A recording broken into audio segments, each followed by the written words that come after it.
Good morning. This is Secret Scuffed coming to you live with Apollo Justice, Ace Attorney. Oh wait, nope, that's the wrong one. Ace Attorney Dual Destinies. That's the one. Yep. Okay. So, I've opened up my mic a little bit before I was ready today because I've noticed some some slight issues on my side that I wanted to address before getting into things. So let's do that. Let's see, is that good? Yeah, that's good. Should be. Alright, hold on. There. Alright, I think we're all ready. Yeah, okay, perfect. So, last time, we were at the school, and that is your nope, it's not ready. There you go, now you guys can hear. So last time we were at the school, and the trial had, to me, a disappointing end. You might have noticed I did not have much to say, and I ended stream rather quickly after we hit the end, because Athena quite thoroughly destroyed all of the tension of the trial at the end, and paired with Professor Mean's little freak-out breakdown that resulted in him falling unconscious and losing the ability to speak, there was not much to discuss. They did not elaborate on the antagonist, and his motives were petty, which I suppose in itself is sort of symbolic. Actually, that really is. But the point is, there was not much to speak about. So we just sort of ended, and we moved on. Now, with this next trial, or next chapter rather, we're moving back into the present. We're done with all the prequel, like flashback bits. I'm still a bit sick, in case you haven't been hearing me cough. So we probably won't go on for too long. I'd say the absolute most is 3.5 hours. And I'm really hoping that in this next trial, they start to talk more about Athena's backstory, or at least about the Dark Age of Law, because both of those things have been talked about quite a bit, actually. Or rather, they've only been talked about on the surface level, which has really been getting it to me. Because you'd expect that by the third trial, something would have been set up more. But Phoenix has done nothing, Apollo has done nothing except for leave, which we haven't seen the results of, and Athena, like I said, we only have surface level information about her, and the same goes for Black Quill. So I'm hoping that today we can get a bit more into all of that. And with that being said, let's get right back into it. As always, we're going to give myself until the 20-minute mark on the stream to get into all the voices. And look at this, we're opening up with the cutscene with the bombing. The courtroom bombing incident. The terrible attack launched by the will of a madman. That incident perfectly symbolized the state of the legal world in this dark age of the law. Man, I hate how slow the text boxes are. Sorry to complain. Mr. Wright brought it to a resolution of sorts. Oh, are we going to talk about the jury system finally? Are we going to reference its existence, please? No? Okay, we're talking about this.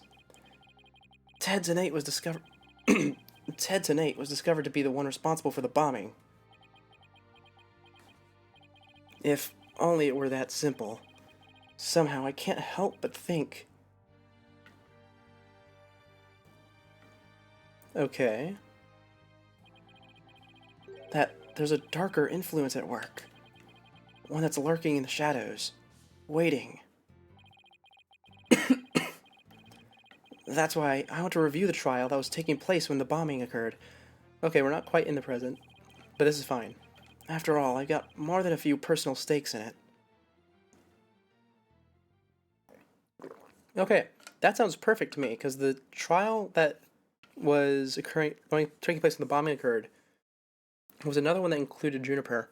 And although I have mostly tossed it out at this point, it's important to note that I did very briefly have a theory that Juniper is involved in all this more deeply than she would suggest. Though, once again, I don't think I would like that from a narrative standpoint. Final equipment check. Complete. Everything's a-okay. Okay, what do we got here? Here whenever you are. Okay, this is the trial that the sabotage was intentional. Come in at 2. Come in. Do you copy? Okay. I like how we're continuing the vagueness of the country we're in. Because it's not quite NASA. So you can't quite say where we are. Which means it can be wherever we want it to be. Oh, wait. A knife through a spacesuit. Does that work? Or is this a red herring? I can't imagine that would work very well unless the knife is really long. Oh, and we're starting right in the trial, too. Okay. I mean, I suppose that's how it usually is. What do we got? Terran. No name, just a... Or not no full name. It's probably in here, right? Yeah, here we are. Clay Terran. Hat 2 crew member. And a close friend of mine. Oh, is this Apollo's friend? Okay, so this is from Apollo's perspective, yeah. Stabbed. Discovered in the 3rd floor boarding lounge of the main building. And I can't get any information immediately off of this photo. Other than he's missing a glove. Alright, I don't think there's too much analysis to go into this initially. So let's see what Apollo here has to say. Time for another trial to begin. But this one is different. Well, who is this? Probably Athena? Sorry to bother you, but... Oh, it's a Juniper. Perfect. My coughing is really gonna come in handy. Are you alright, Apollo? Was I making a scary face just now? Oh, hi, Juniper. Yes, I'm fine. I was doing my core to steel exercises. Now I'm all ready to go. Yes, knowing you, I'm sure you will be just fine. Oh, I brought you a present from my garden. What do we got? Is this a lotus root? That's right. My grandma says the lotus root is good for your eyes. She even says that if you look through the holes, it can help you see into the future. It's for good luck. Maybe later you can cook it and... thanks for this. I'm gonna have some right now. Oh, my. Kinda tough, though. You can't eat it raw, but... Thank you for the enthusiastic try. Oh, did you guys hear that just now? There are dogs in the background. Alright. Well, we'll just have to hope they quiet down soon. I can't do anything about that. Oops. If she didn't think me weird before, she will now. I've got to calm down. Apollo! I'm sorry I'm late. Hi, Athena. Junie, I didn't know you were coming today. Did you come to cheer Apollo on? Oh, I get it, you sly little thing, you. Athena, stop. Quit kidding around. Oh, quit kidding around, Athena. The trial's about to start any second. Is everything alright? Oh, Apollo. When will you ever figure it out? Figure out what? Is this Gizmo, or is this our client? Yeah,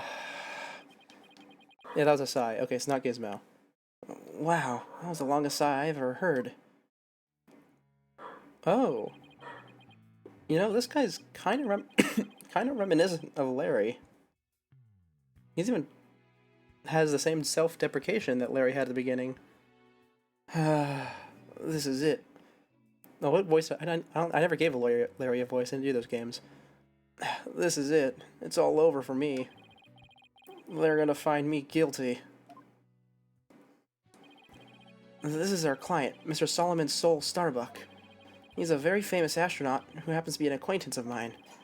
You wouldn't know it right now, but he's usually very upbeat and driven. He's a very upbeat and driven person. Ugh. Bad delivery. The scene of the crime this time happened to be the Cosmos Space Center. Back in high school, my best friend and I went there a little too much. But that's where we met Mr. Starbuck. Why'd we ask about space travel and... right. Sorry. Let me reread that. We'd ask about space travel, and he'd launch into story after story with so much passion. Back in those days, the man was 100% my hero. Are you sure you're okay with being my lawyer, Apollo? Of course I'm sure. I know you, Mr. Starbuck. I know you're not the type to commit murder. Thanks, but, I was supposed to be in space right about now.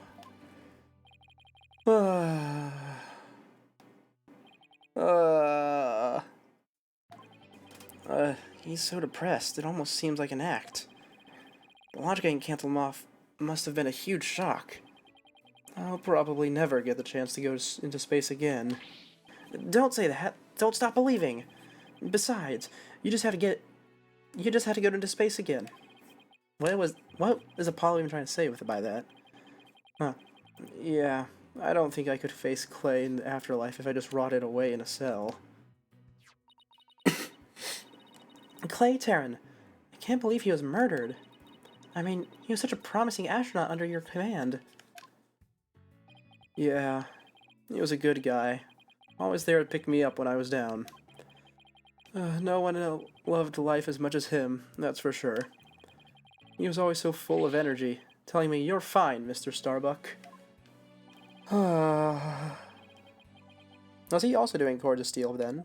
That seems like an odd thing to say. How could something like this happen to a guy like him, huh? I've never seen Mr. Starbuck so down. Oh, lots of yawning from this guy. Not yawning, sighing. Clay's gone, and I'm going to prison.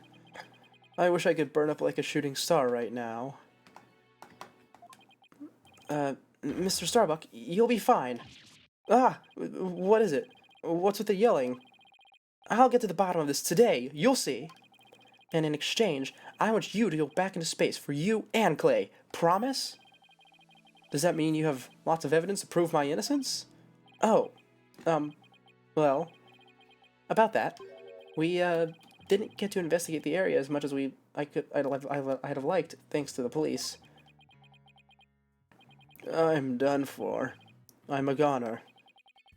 Everybody thinks I did it. Thought I was gonna soar like a comet, but I'm just gonna crash like a meteorite. No, don't say that, Mr. Starbuck. Don't count yourself out yet. I know it's hard to lose a teammate, but you've got to keep going. And what about you, Apollo? What about me?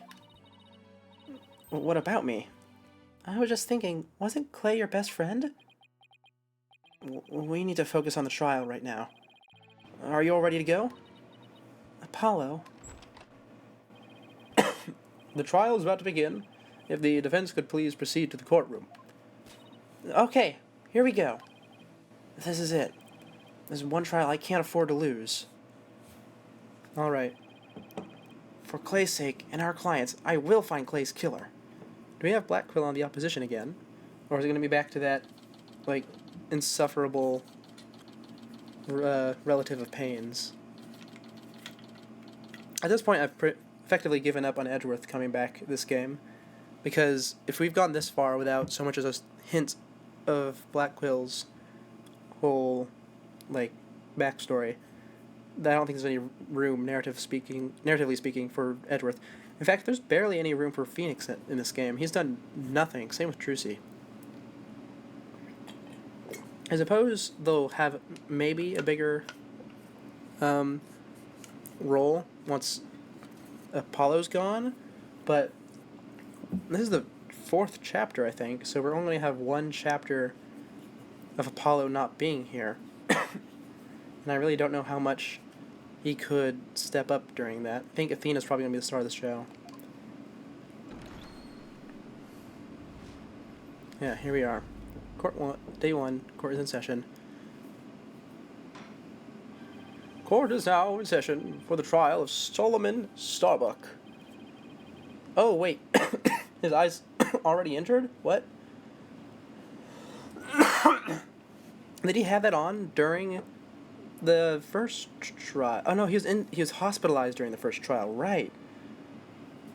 So the eye thing, was he there at the Space Center perhaps? The defense is ready, Your Honor. Excuse me, Mr. Justice? Yes, Your Honor. What happened to your eye? I'm fine. The defense is ready, Your Honor. All right. Are you sure? I don't... I'm fine, Your Honor. The defense is ready. I'm sorry, Your Honor. He's been like this since yesterday. He keeps insisting it's just a sty. I suppose it's something he doesn't want to discuss. Maybe he's entering a touchy age. How old is he? Oh, I can't see right now. I think he's about 24. Oh well. Very well. And the prosecution? Oh, it is Black Quill. Alright. Was this... Okay, this is Black Quill's chronologically third appearance on the stand? No, second appearance. Wait, no, third. It's third. Yeah. The prosecution appears to be ready as well. Silence.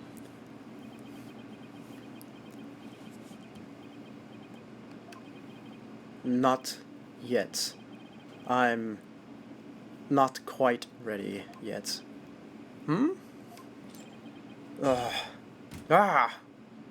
Can't scream because I'll cough. Oh, those cuffs came off quick. Is he looking at shocked? The prosecution is now ready. Well, it didn't take him long this time. What's up with Black Quill? Now then, I shall give the opening statement. Silence. Oh, is Black Quill going to give it this time? For once? I'll do it. There he is. You will? What an unexpected surprise. This time, I can't leave it to anyone else. I see. Something is off with the two of you today. You both seem different somehow. Does something happen? Well, I mean, obviously something happened off screen, but was it between the two of them, perhaps? Very well, Prosecutor Black Quill. Your opening statement, if you would. It was just yesterday. The crimes in question occurred at the Cosmos Space Center. Ah, that famous federal research facility of all things related to astrology, right? I'm pretty sure he means astronomy, and they're probably going to correct him now, right? Astronomy. It's astronomy. Anyway, a rocket was sent to launch from there. But at 9:28 a.m., before they could even move the rocket to the launch site,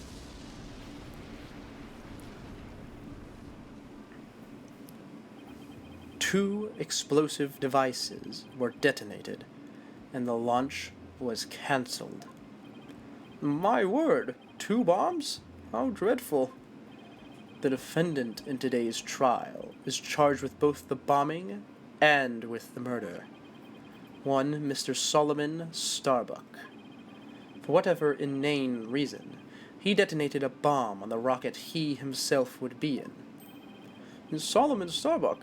I recognize that name. Isn't he that famous astronaut? Correct your baldness. Mr. Starbuck was the pilot of Hat 1 rocket 7 years ago. As you may recall, despite some interstellar trouble, his mission was a success. Some say it was a miracle he returned alive. I suppose you could say he's a living legend. Oh, I remember now. He's become something of an international celebrity, right? They even turned that incident into a movie and everything. We've got a real space pioneer in court today, everyone. but even heroes tumble from their lofty heights. Returning to the subject at hand. Ah, yes. The victim was one Mr. Clay Turin, a subordinate of the defendant. Indeed, a loyal disciple, brutally stabbed to death by his mentor. Stabbed to death, you say? You mean his death wasn't a result of the bombing? Correct. Despite his lofty dreams, the victim was seen as an interloper by the defendant, and so he was sent not into space, but into the universe which we mortals cannot see. Clay. I think I've heard enough. The case seems pretty clear-cut at this point. However, there is one thing I'm curious about. That metal box next to the witness stand. Yes. What purpose does it serve exactly? Since you asked so nicely, it's your coffin. Ah! Have mercy on me! I jest. It's evidence. Due to its immense size, we've little choice but to lay it where it rests now. We shall get to the contents of the box in due time. Whew! I felt like I just lost 50 years off my life. Does he even have 50 years left? Inner monologue, Athena. Inner monologue. Wait, is the body in the box right now? I forget. So for those unaware, this is moments before the first or suppose not moments before. Oh, actually, is this chapter going to have an investigation? It could very well end on this day. Which game was it? The last of the original trilogy, the one with Gatto in it. The fourth trial was exceptionally short because it consisted only of a single day of trial with no investigation or additional days. And it was done as such in order to set up the fifth and final trial by connecting it to the first. This could be a similar situation. In fact, I'm surprised I didn't realize that until just now. Also, in giving this little theory of mine, I've noticed that, yes, in fact, we do have very high latency today, so sorry about that. Enough jabbering. Bobby Fulbright's the name. In justice we trust. Ah, Detective Fulbright. Very well then. Please explain the details of this incident to the court, if you would. On it. First, take a look at this pamphlet from the Cosmos Space Center. In it, you'll find a diagram outlining the overall layout of the Space Center. Ah, here we are. For a more detailed look on what's on the left side of this building, take a look at this cross-section that we, the police, have created. See the launch pad in the main building? The launch pad is the square building, and the rounded structure is the main building, right? You got it. The incident took place in Launch Pad 1, in the main building's lounge. I'll be using this diagram during my testimony. It'll make it easier to understand. Alright. Do we have both those diagrams, or just the one? I'm going to stop him as soon as he starts talking to check. Show me. Okay, we have just the one dialogue.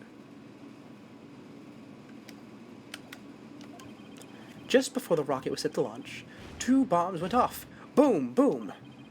One on the second floor of the Space Center's main building, and one in Launch Pad 1. Thankfully, the 2 astronauts were in Launch Pad 1 at the time. The 2 of them managed to make it back as far as the boarding lounge, but after the escape, one of the 2 was found stabbed to death. A murder on top of a bombing. Detective, the victim was already dead by the time you arrived in the lounge, correct? Yep. Thinking he'd sabotage the bombing, the defendant killed him right there in the rocket.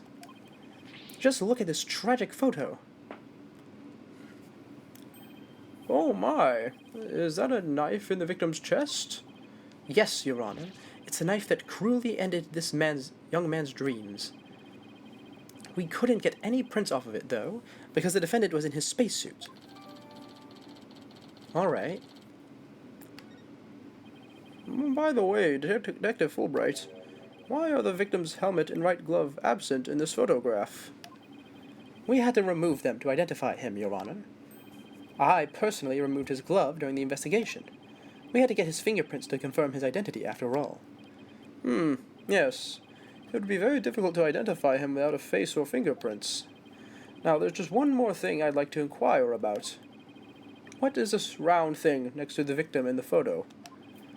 Something so important to the victim that he took it with him as he escaped the launch pad.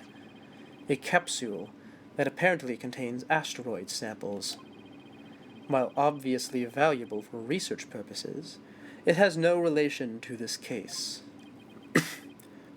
I see. So, we know that the bomb in the main building was on the second floor, but where was the bomb in the launch pad 1 located? Heh, that one was on the rocket itself. It was situated around the center part of the rocket. Apparently, the area around the launch pad's elevator was a sea of flames. I would like to submit this diagram report into the record. The trial's just started and we're already in a bind. Hold on, let's take a minute. Oh, I don't have a picture. Oh, the picture's in here, right. So, if he was wearing his helmet, and he was wearing his glove, then I think the only notable thing about this photo, unless the prosecution or a witness says something foolish about the knife, is that the contents of the little asteroid container are not, in fact, pieces of an asteroid. I think that's pretty obvious at this point. I mean, I don't see why, Chekhov's gun and all that. So let's move on. You get used to it. Besides, that's what cross-examination is for, right? What the two astronauts were doing during the bombing. That'll be key.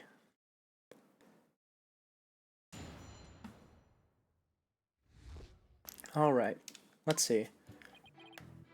And I think this might be a situation where we just have to press everything. Second floor, one in launch pad. They were...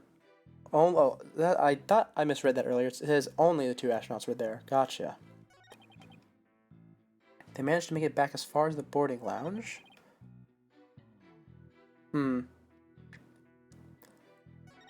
Yes, I think this is a press everything situation, so let's go ahead and start working away at this.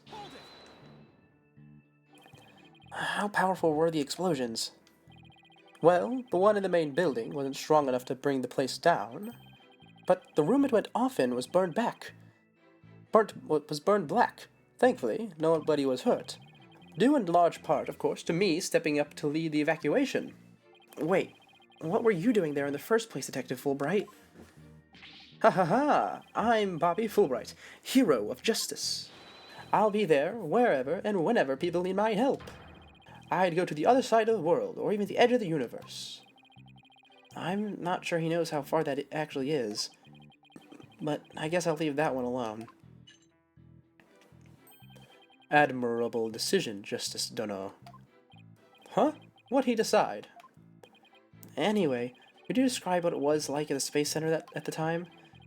The bomb cut the power to the central bank of... the bomb cut the power to the central bank of elevators and a third-floor lounge. It was pitch black in there, I tell you. However, the security cameras and whatnot were running on emergency backup.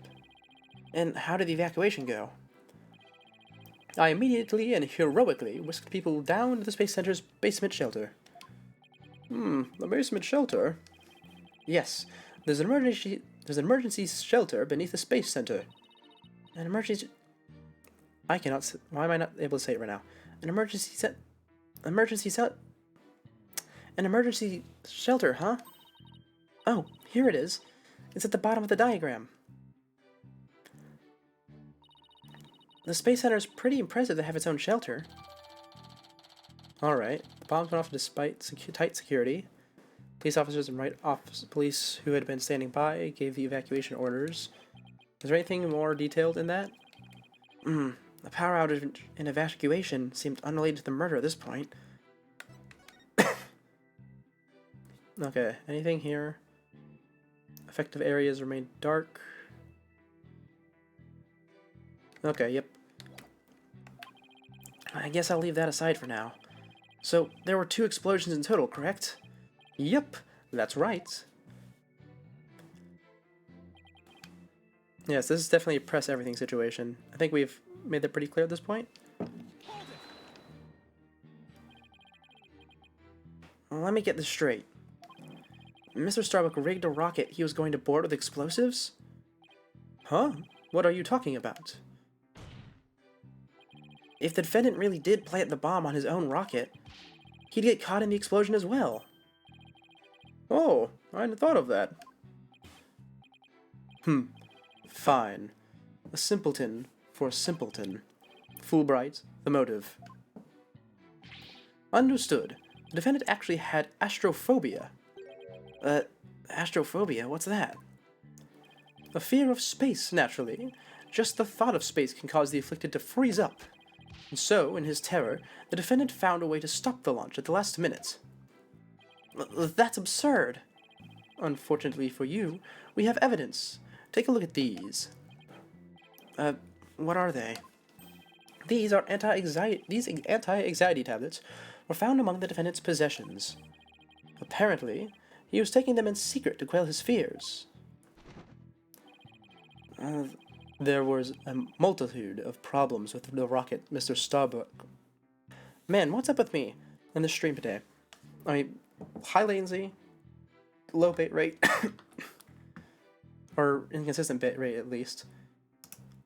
And, like, I'm struggling with the voices more than just because I'm ill. You know, it's fine. We have a long trek ahead of us. We'll try not to complain every step of the way, yeah? There were a multitude of problems with the rocket Mr. Starbuck rode 7 years ago. Rumor has it, it threatened to crash a number of times as well. That was, of course, very traumatic for Mr. Starbuck. But that doesn't mean he'd go so far as to blow up his own ship. Silence. The defendant couldn't bear to mar his good name, now could he? No, not after the media had branded him Sol Starbuck, space pioneer extraordinaire. Given these conditions, the defendant could hardly run away like some base mutt. What, so that's why you think he'd resorted to bombing? Naturally. He constructed this act of sabotage in an attempt to blow up the Space Center, which would effectively abort the launch, but spare his reputation. Now I'm sure you understand why we have to bring justice down on this atrocious criminal. Alright. We didn't get the pills. Alright. That's interesting. Thankfully. Oh wait. Press it. Don't read it. We already read it. Aw. Are you sure it was only the 2 of them? It was just before the spaceship was set to launch, so of course it was only those 2. Well, there could have been somebody else inside that rocket. Silence. The notion of a third party in Launchpad 1 is utterly absurd. Just to enter the area from the lounge, one must pass through a door guarded by a fingerprint recognition device. And allow me to state up front that there are precious few with the clearance to do so. A fingerprint recognition device? It sounds as futuristic and complex as a space center. Actually, it's not as amazing as you think, Your Honor. Take a look at this photo. This is the door in the lounge with the fingerprint lock. Only personnel whose fingerprints are registered can pass through. I see. That is very different from what I had in mind. And is there a record of the number of people that passed through that door yesterday? Yes, there were only 3. The defendant, the victim, and the director of the Space Center, Yuri Cosmos. Then, doesn't that mean it's possible that the director is the one who did it? Not a chance. He was in the main building when the bombs exploded at 9:28. doing his job directing the launch. Besides having an alibi, he has no motive for committing these senseless acts. No, no, no. That is not an alibi. Not in the slightest. Really? Okay. So, what? No. How did he think that's an alibi? What about it excuses him? Okay, so the bombs. They were there beforehand. That is like a basic fact that anyone can figure out. Because one of them is on the rocket. And obviously, someone needs to put it there.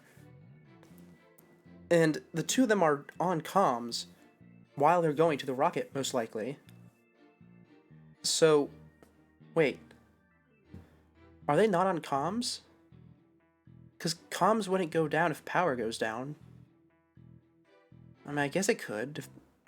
No, but the point is, the bomb's there beforehand. Or it could be there beforehand. So I don't see why him not being there that day, at that time, is an alibi. Second of all, bombs can, or rather, they are almost exclusively either remote or timed, because you have to get away from it. And a detonator can be pretty small. So I don't get Blackquill here. Okay, we'll move on. Besides having an alibi, he has no motive for committing these senseless acts. He has a point. I guess the director can't be considered a suspect then. Yes, he can. Alright, what's up next? The two of them managed to... Oh, wait. No, don't read that. Just press it. Got it. So, while it would appear that the pair barely escaped with their lives, in actuality, one of them had already been murdered inside the rocket. That's the angle the prosecution wants to push, correct? You got it. In fact, that's what I've been trying to say this whole time. If the victim had been alive, he would have for sure tried to stop the bombing. Is there any chance Mr. Tarrant could have been killed before he boarded the rocket? They were both alive, and well at boarding time, and embarked under their own power. Their hearts full of hope and dreams of space. And then both of their hopes and dreams were dashed. If I may continue my explanation, after the evacuation order was given, the defendant made his escape, carrying the victim to make it look like a rescue.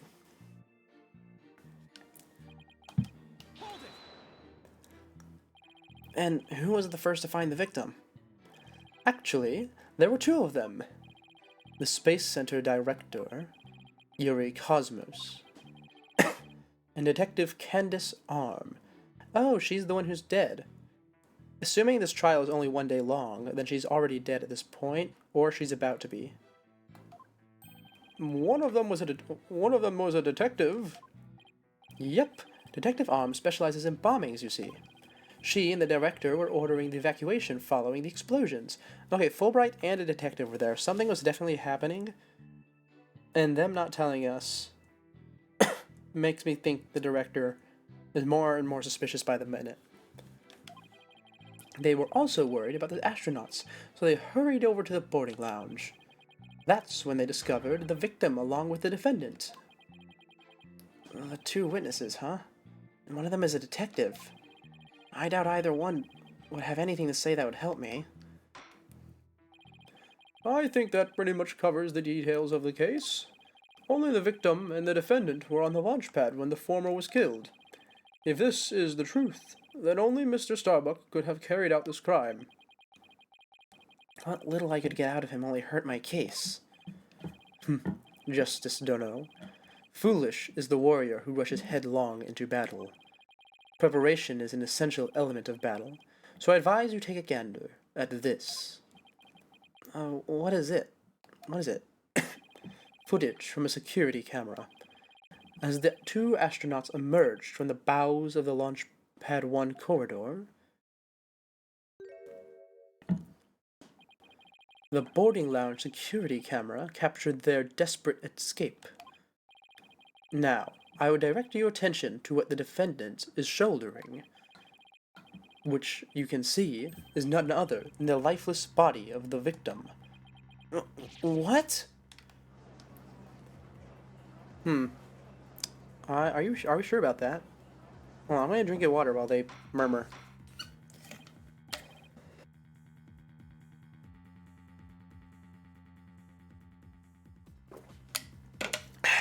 Order! Order, I say! This lines up exactly with what the prosecution has been asserting. I should have known Black Quill would have something like this ready. Do I get to see a video, or is it just a picture? Apollo? Yeah.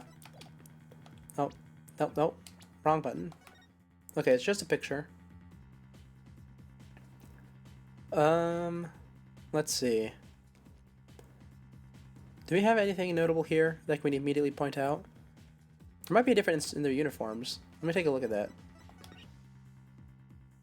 Yeah, who's disconnected? Doesn't seem like there's anything notable between the two. Oh, wrong button again. No, the uniforms are the same. I think the only thing notable here is the big, prominent number 50. And the hand that's carrying the thing. How do they fingerprints? I guess they could put their uniforms on afterwards, yeah. Alright. I don't see anything else here. How exactly did they determine that Clay was already gone in that footage? Ah, I see what you mean. Whether Clay was still alive at this point is pretty crucial. Your Honor, please take another look at the footage. Isn't it possible that Mr. Terran was still alive here and that Mr. Starbuck was helping him? Why, I believe you're right. One man carrying the other to safety. What a beautiful expression of friendship. Perhaps that's what it looks like to a one-eyed hothead in a dothood. But it only makes sense if it's the victim's dead body. What do you mean? Fulbright. Explain it to Justice Stono. You got it.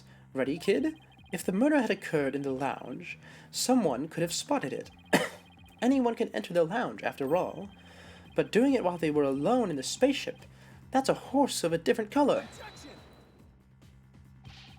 But you can't deny that there's a possibility the murder could have happened in the lounge. All that video shows is a man helping his fellow astronaut out. Silence. Your assertion is based on emotion. It's based in your belief that Mr. Starbuck would surely help his own disciple. No, it's not. It's based on the fact that it's possible that he could be alive. There's no evidence otherwise. But you have no logical explanation as to why the victim could still be alive. The logical explanation is that I'm defending someone who is presumed innocent. Unfortunately, Mr. Justice, the prosecution is right.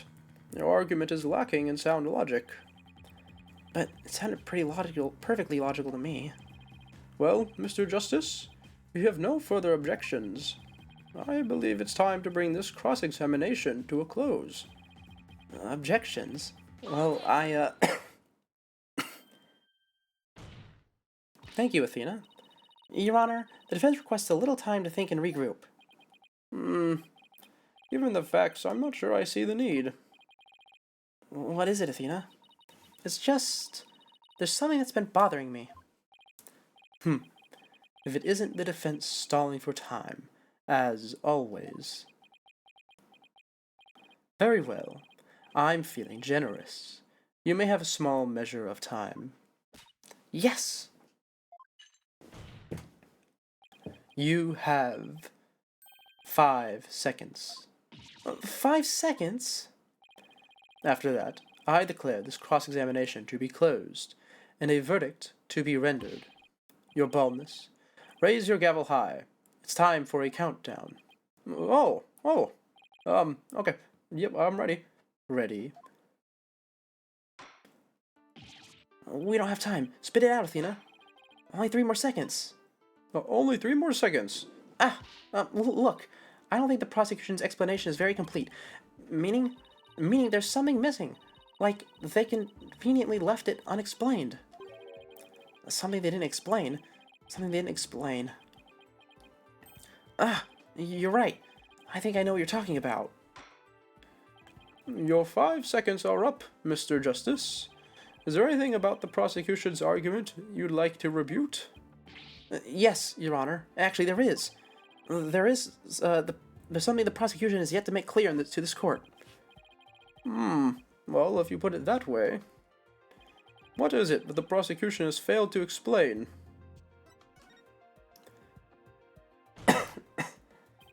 They have failed to explain why Mr. Starbuck would bother bringing the body back at all.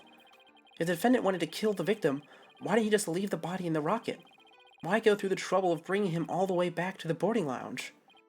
Oh, that's true. I don't think we've heard the prosecution's thought on that yet. That's because they have none, Your Honor. After all, how does one explain something so illogical? The prosecution is claiming that the defendant moved the victim's dead body. But what if the entire premise of that argument is wrong? Then, let's hear your theory, Mr. Justice. The defense proposes that the defendant didn't kill the victim. He was helping him. Ah! Fulbright, explain it for our sad friend here before I nod off to his monotone monologue. Inform him why Spaceboy moved the victim. Huh? They've got to be joking. It's simple. Mrs. Starbuck did what he did to direct suspicion away from himself. He wanted to create the impression he heroically risked his life to save his partner. That's why he made sure to make it to the security camera so there'd be a record. At the very least, he appears to have achieved success with you and the old man. Ah. One man carrying the other to safety. What a beautiful expression of friendship. The average person wearing a spacesuit weighs easily over 200 pounds. Saving the life of a partner who weighs as much while trying to escape deadly flames. What a dramatic sob story fit for the silver screen. Indeed, I was completely taken in by the humanity of the story. You see, yet the true ending is that all traces of his hammy act were meant to be blown up. Yes, and now we arrive at the thrilling conclusion. The third explosion. Oh. Well, I was about to start complaining about Black Quill being Black Quill, but the third explosion, this is news to me. What are you talking about?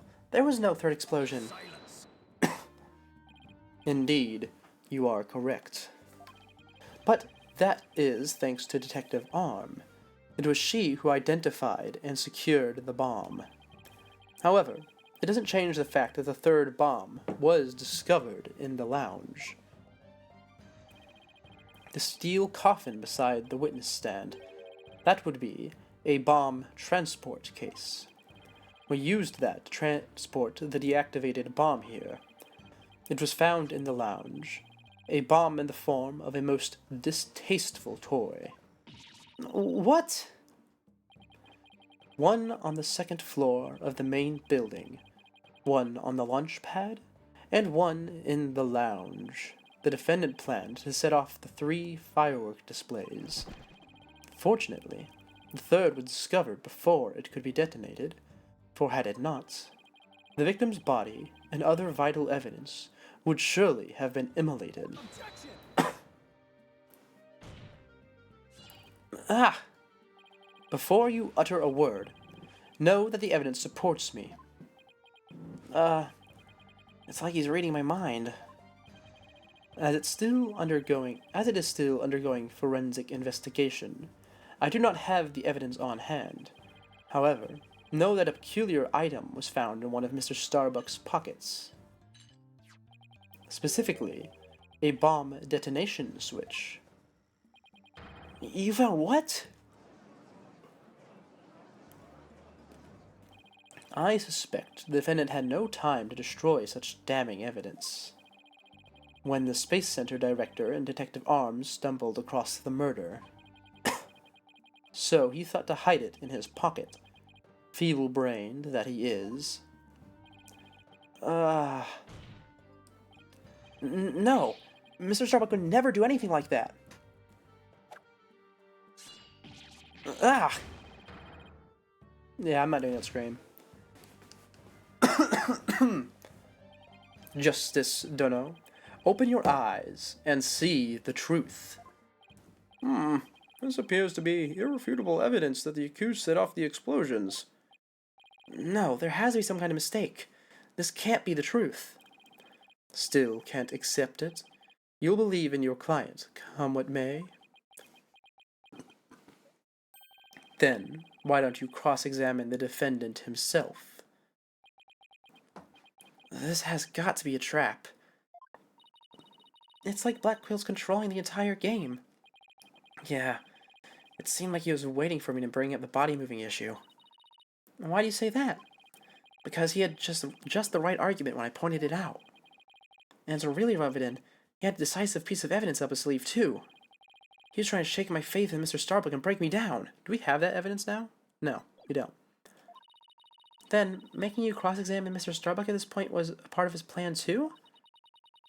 Totally underhanded, but I wouldn't expect anything less from him. Now, let us hear from the arch-villain, the fiendish murderer himself. Famed astronaut, Solomon Starbuck. Alright.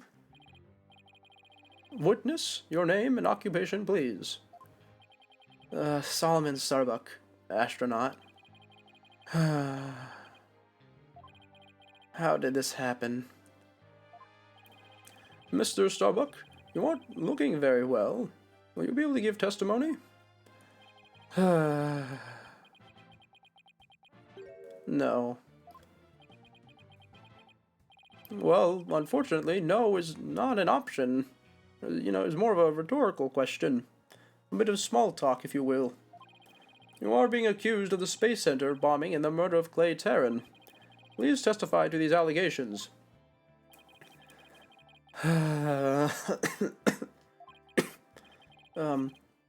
Mind if I take this suit off? It's getting really heavy. Silence.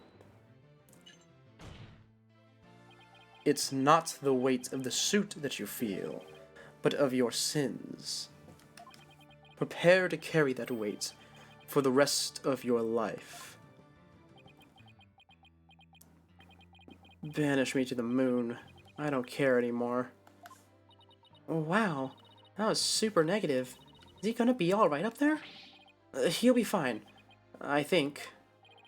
As long as he doesn't totally give up and say he did it, that is. Alright, do we have a working theory here? So, assuming this trial does not get interrupted, I think that it was either the director or a third party. And if, in the case that it's a third party, they are probably the one who sent for Detective Arm's death. Because at this point, I don't think they're going to let Ted Tonate be just a random character. I think they're going to have him tied in. Because these games do like to tie everything together by single thread whenever it comes to the finale.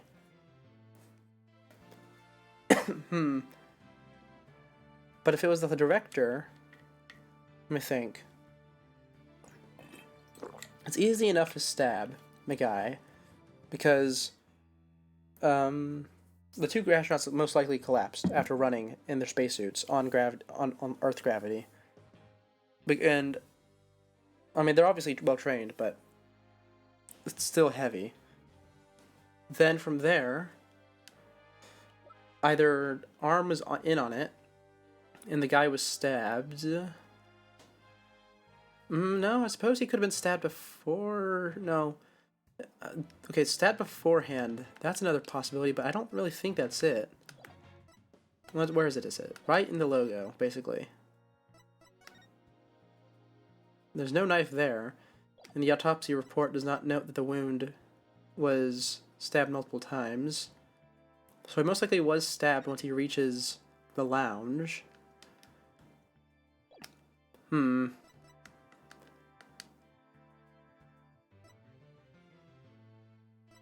suppose so. I think at this point, it's pretty obvious that it's either director or a third party.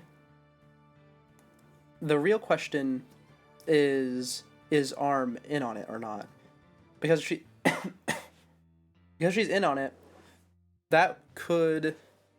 I know I'm repeating myself, but that could tie in to her dying as a way to silence her, not as a random act of violence. Oh, actually, I suppose it wasn't a random act of violence. Because didn't she find out Ted Tenate brought a real bomb? But the reason Ted Tenate brought a real bomb, although it was just because he's crazy, could have been to silence her still. Alright, I think we're going to have to see a bit more before we can get a more solid idea on where this is going. Well, what about Apollo's eye? And what Blackwell said. Yeah, something was going on at the Space Center. We know this. Because Apollo was most likely there. Arm was there. Fulbright was there.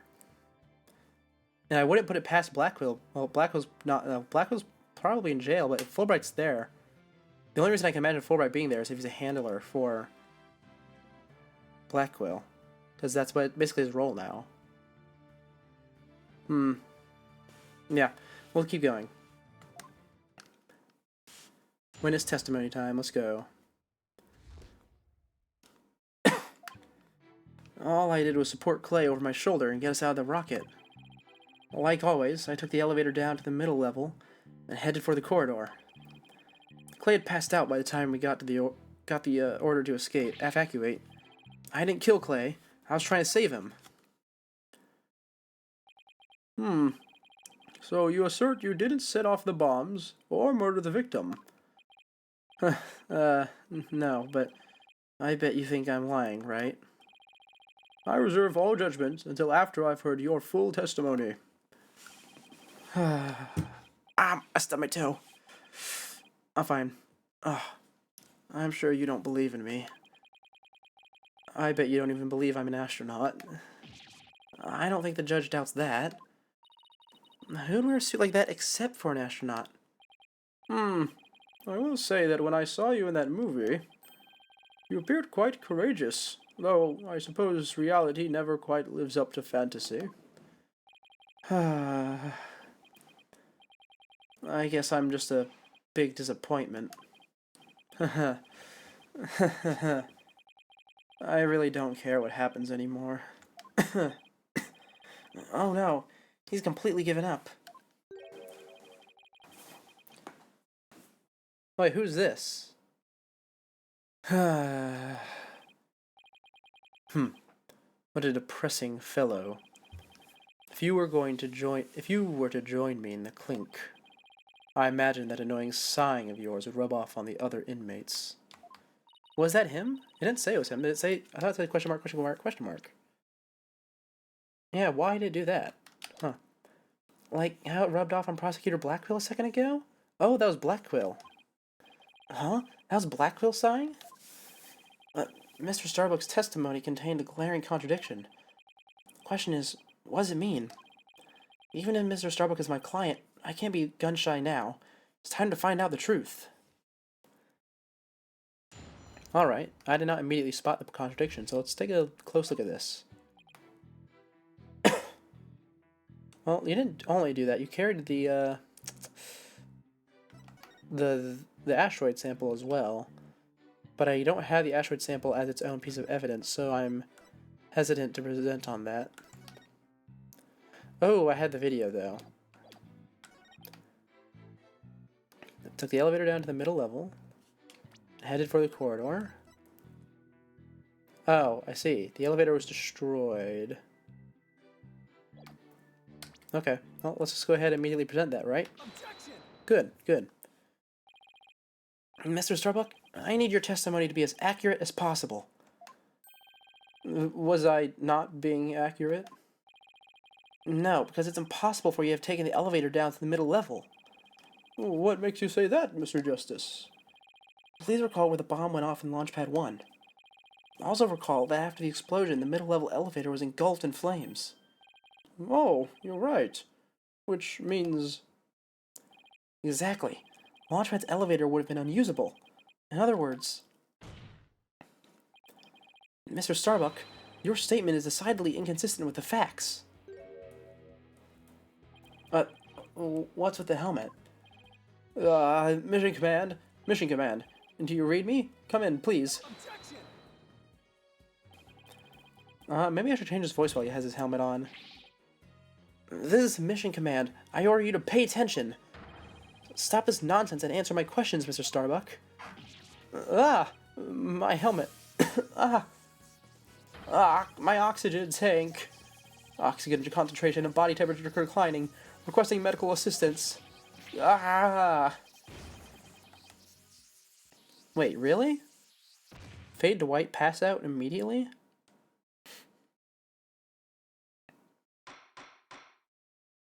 Mr. Starbuck, we are not in space right now.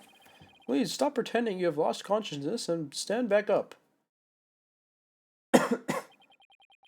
I apologize, Your Honor. I forgot I was still on Earth. I feel like we all just got a real glimpse of Solomon Starbuck, the astronaut. Yeah, he seemed more like an astronaut now than when he was doing all that sighing. Mr. Starbuck, could you please explain the inconsistency in your statement? How about you use the middle level elevator? Wait, did I read that wrong? Oh, how could you use it? Wait, about how you... Oh, okay, never mind. Let's move on. I was nervous, and I said the wrong thing. I'm sorry. I actually, took a different route, I think. A different route? I hope you're able to deliver a straight story this time. I'll get it right this time. Maybe. No, I mean, probably. Probably. It's understandable to be nervous, but let me remind you, accuracy is paramount in court. Are we gonna have to do a therapy session with him using Athena? We're either gonna do that, or we're gonna have him give him his anxiety pills, I think. Let's see. My escape route. What I said before was a mistake. I remember now. I took a different route. Maybe. Probably. With the capsule and clay in my arms, I made my way down from the upper level. That doesn't tell me how. So, you're saying you escaped without using the elevator? That's right. There's a ladder that spans the upper and middle levels. I used that ladder to get to the middle level. Luckily, the fire hadn't reached the ladder, so we could make our escape that way. And the capsule you mentioned. I suppose you mean that thing next to Mr. Terran here?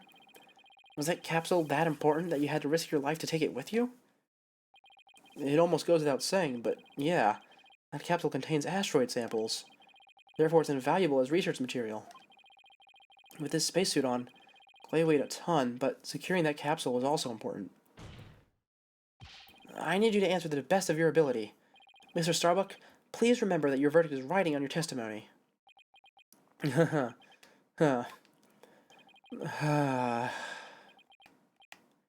Maybe I am guilty after all. I wonder if you can see the stars in prison. I bet it's more comfortable than a spaceship. Alright. Let's see, I didn't spot the contradiction immediately this time either. I just sort of disappointed by the whole thing. I think I had to press to get him to expand. Not expand, but like expand his dialogue. Maybe, probably? Did I hear you right, Mr. Starbuck? I didn't say either of those things. Mission Control, come in, please. An error has occurred in the sound system. Activate the emergency tin can telephone. Oh no! The tin can telephones are ineffective in the vacuum of space. Silence. Stop this nonsense, or I will sever you and your tin can telephone. Alright, I'm begging you, I'll tell the truth. Just don't sever anything. Apollo, is he gonna be alright? I'm starting to think he's not. Let's see. So, about when we were running away.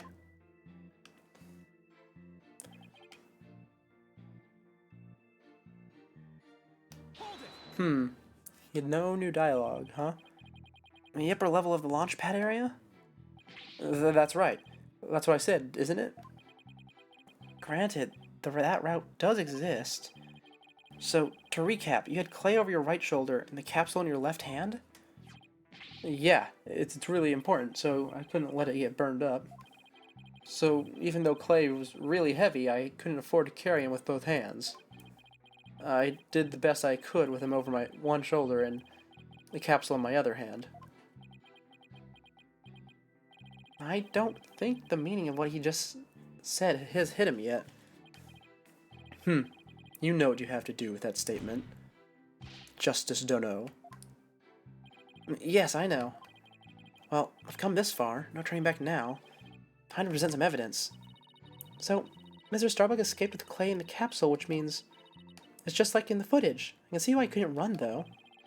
He must have weighed over 200 pounds just by himself. Yeah, and he had to support Clay, who was another 200 pounds.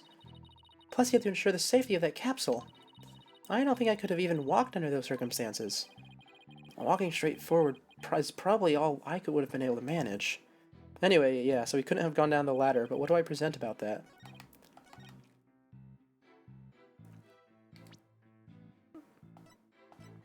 Do I present the map, perhaps? I think it's the map, right? Yeah. Mr. Starbuck, why don't you just tell the truth? The truth? Let's see. The Earth is blue? No, that's not right. So, I guess the Earth isn't blue? Yeah, that's it. The truth, Mr. Starbucks. Or Starbuck, sorry. I've been calling him Starbucks, haven't I? The oxygen concentration is super low in this area. Repair the emergency oxygen tanks. Mr. Justice? The witness appears confused. Please help draw out the truth from him. Mr. Starbuck, under the circumstances at the time, you couldn't possibly have reached the boarding lounge via the upper level route. Uh-huh. Not as long as this was along the escape route. The ladder. Blink. To get down from the upper to the middle level where Launchpad 1 corridor is, you have to go down a ladder. Isn't that right, Mr. Starbuck? Of course. That was the only way we could escape. Objection! But how would that work? At the time, you're supporting Mr. Terran on your shoulder, were you not? And remember, he was in full space gear as well as putting him at over 200 pounds. Well, it's easy on the moon. Gravity is only 1/6 of what it is on Earth. Objection! But the Space Center is located on Earth. Short of being an octopus, climbing a ladder with an adult male in space gear in one arm, while carrying the capsule in your other is impossible, wouldn't you say? Oh.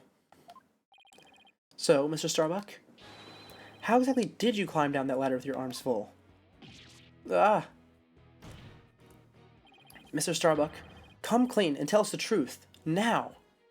Why is he lying about this, I wonder.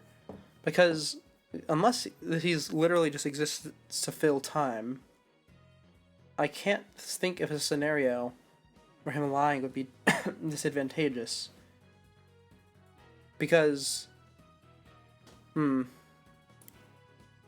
me think. So, I think the obvious conclusion here is that the victim was still capable of moving himself around. So they both climbed down the ladders on their own. And then the victim got injured at the bottom. And I suppose if that was the case, it would place the injury within the launch pad, therefore incriminating him. So I suppose that could be why he's lying. But if the injury...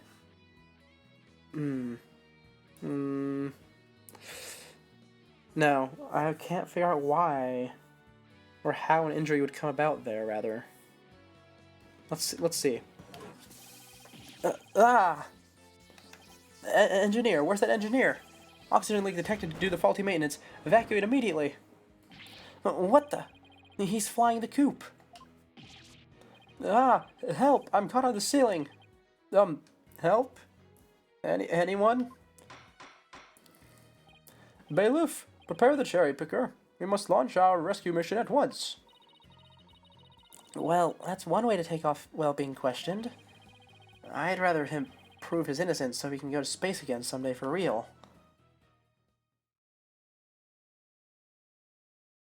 Are they still not taking that suit off of him? Now then, Mr. Starbuck, do you think you can keep your feet planted on the ground? Yes, I apologize for losing control. Are you ready to tell us the truth?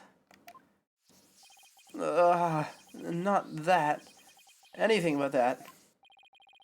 What is going on? This isn't the Mr. Starbuck I know. It appears Space Boy is prone to deception. Witness? Yikes. Yes? I thought your story odd, but perhaps the inconsistencies can be explained as the result of a medical side effect. Prosecutor Blackwell, please don't talk about that. What are you talking about, Prosecutor Blackwell? Didn't I already state that Space Boy is, ironically, terrified of going into space? That's why he took some precautions just before the launch. For you see, traces of this anti-anxiety drug were found in his system. Oh, I sense things are about to nosedive. You got it all wrong. I told him during the investigation, too. I don't know anything about any drugs. I never took any medication, I swear. It was found in his system, but he doesn't remember taking it. How could that be? Somebody must have slipped them to me. But I guess maybe that's why I don't remember. Because of the side effects. Yeah, that's why I don't remember much about what really happened. What? Oh, does it induce memory loss, or is it drowsiness? Oh, did he fall asleep? And then that's him being carried by the victim. And then the victim got stabbed? Okay, so that slight bit of information has provided to me a new, theory. I think it is possible that, or rather, very likely, that the contents of the asteroid container, whether or not they are actually asteroids, are in some way valuable to either the Chief or Detective Arm. And that this whole thing was a ploy to steal it, perhaps. Or at least extract its contents. Yes. So, the pills were slipped to him, and assuming the side effect is drowsiness, he falls asleep during the escape. He is carried by the victim out into the lounge, and then the murder occurs. Yes, that is a very reasonable explanation, I think. Assuming the side effect is drowsiness. Let's see. Order in the court. We can't get any useful testimony out of him if he doesn't remember anything. Well, this certainly explains why his testimony kept changing. Why didn't he just tell me he couldn't remember? I guess he didn't want anybody to find out he was terrified of going into space. Maybe I really did do it. Which brings us to the... Oh, wrong person. Wrong voice. Which brings us to the answer of our original question. Of how the witness climbed down the ladder with a dead body. It does. So what is it? A dead man feels no pain and makes no complaints, Justice Dono. So the body was simply dropped down from the top of the ladder. Oh my, I see. Then the defendant could climb down with his free hand. Drop down the body? Who would do such a disrespectful thing? Besides, dropping the body down would leave marks on the body itself. So, you are capable of quickly thinking. Yes, you are correct. Really? Oh, thanks. Ah! What's this? It's the oxygen tank from the victim's spacesuit. It's ruptured, and I'm sure you can figure out why. You can't be implying it ruptured when the defendant dropped the victim's body. I am. For the tiny fracture... Well, for they fracture easily when struck. Even if that's true, the tank's explosion in the shrapnel would leave its marks on the body. Yet, according to the autopsy report, only the knife wound was found on the victim's body. You're clearly grasping at straws with this line of reasoning. Silence. A spacesuit isn't heavy for the sake of being heavy, Justice Steno. It includes the latest technological devices, and is made of the fabric of tomorrow. This fabric is made to protect astronauts from the dangers of space. So falling a few Earth yards would hardly leave a mark on the wearer. Objection. Then shouldn't it be impossible to stab someone through it as well? It should, and yet, through sheer coincidence, the knife slipped through a weak spot in the suit's structure and found its way to its target. What are the chances? You forget that our killer is an astronaut himself, with knowledge of how the suit works. He's got me there. And now my argument has been proven. Spaceboy killed the victim in the rocket, and then dropped his body from the upper level. After climbing down, he shouldered the body, and made sure the camera recorded them. There's no room for debate about these facts. It is clear that Solomon Starbuck is the only one who could have killed Clay Terran. Here, the report regarding the astronaut's oxygen tanks. Consider it my send-off gift. Feel free to use it as payment to cross the river Styx.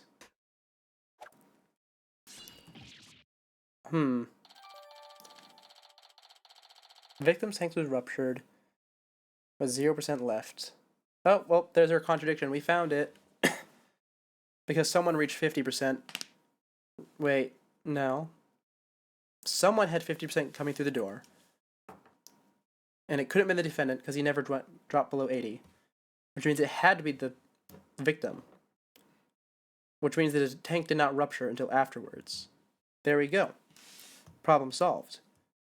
No need... This is exactly what I suggested just a second ago, wasn't it? When I said that it's probably... That if in the case of the side effect is drowsiness, then it is the defendant who was carried, not the victim. Hey, this report is pretty detailed.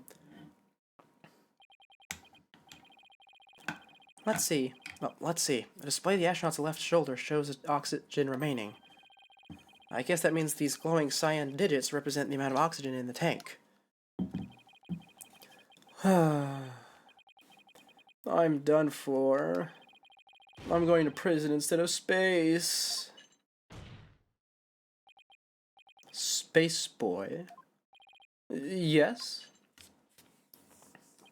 Take heart. The bejeweled night sky is still beautiful, even when viewed through bars. You mean the stars are seen from prison? That's right. Your cell will be your spaceship. Picture the view through the iron bars. It's like being an astronaut in your own craft for all time. Haha. That's not a half-bad thought. Mr. Starbuck, Prosecutor Blackville got to him good. Spaceship prison cell. Fly me, my guilt and my despair into the deepest, darkest space. And then let's get sucked into a black hole together. Mr. Starbuck, you can't give up hope. Oh, yes, Apollo? You know, Clay really looked up to you. He said you are an incredible man. He said you never give up your dreams and passion for space, no matter the situation. He said that? So don't give up now and help me prove your innocence. For the sake of the man who respected you and believed in you, Clay Taryn. For Clay. You're wasting your breath. Rah! Rah! Ah! No, I shouldn't do that. Apollo, thank you. I can see things clearly now. Mr. Starbuck. I'm fine now. Thanks for reminding me of my life's mission. Man, he's switched pretty quickly. And I just bumped my audio. Oh, that's not good. It shouldn't be bad for you guys, just for me. There we go. Should be better now. Yep, perfect. Alright, we'll both be fine. I'll prove your innocence, you'll see. And after that, we'll get you back into space. Yeah! You've ignited the booster rockets of my soul. I'm on fire! I am Solomon Starbuck, astronaut, a cosmic hero chosen by the universe itself. This is no time to be whimpering and crying. I can't let you and Clay down. Balderdash. The sun, the moon, all of space is calling me. Solomon's Soul Starbuck. Ready for launch. Begin the countdown. 5, 4, 3, 2, 1. Lift off. Well, that was certainly unexpected. It did get me a bit quite excited, though. I feel like I've witnessed an actual rocket launch. Apollo, you did it! You broke Professor Blackwell's grip over Mr. Starbuck. I can't take the credit. It was all Mr. Starbuck. He pulled himself through. If you simpletons are done massaging one another's egos, no matter how positive your mood, my advantage remains unshakable. I have but to wait for the final guilty verdict. Isn't that right, your baldness? I can't let up now. I had to stop Blackwell. I have to see this through. Mr. Starbuck just has to make it back in space. I won't allow Clay's dream to remain unfulfilled. I've got to destroy Blackwell's argument somehow. Think, Justice, think! If only the people at Launchpad 1 were Clay and Mr. Starbuck.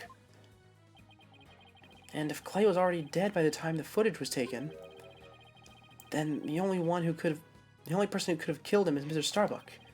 So the only way to counter Blackwell's argument is if I can prove that Clay was still alive when they arrived at the boarding lounge, in which case I should be able to find some contradiction in the evidence itself. Now, let's see. About this data we just received. This supposedly proves that Mr. Starbuck dropped Clay's body in the Launchpad 1. But if I'm going to prove that false, then there must be something I can use here. Enough of this farce, your baldness. Let's have your verdicts. Prosecutor Blackwell, you seem to be in quite a hurry to rush the verdict.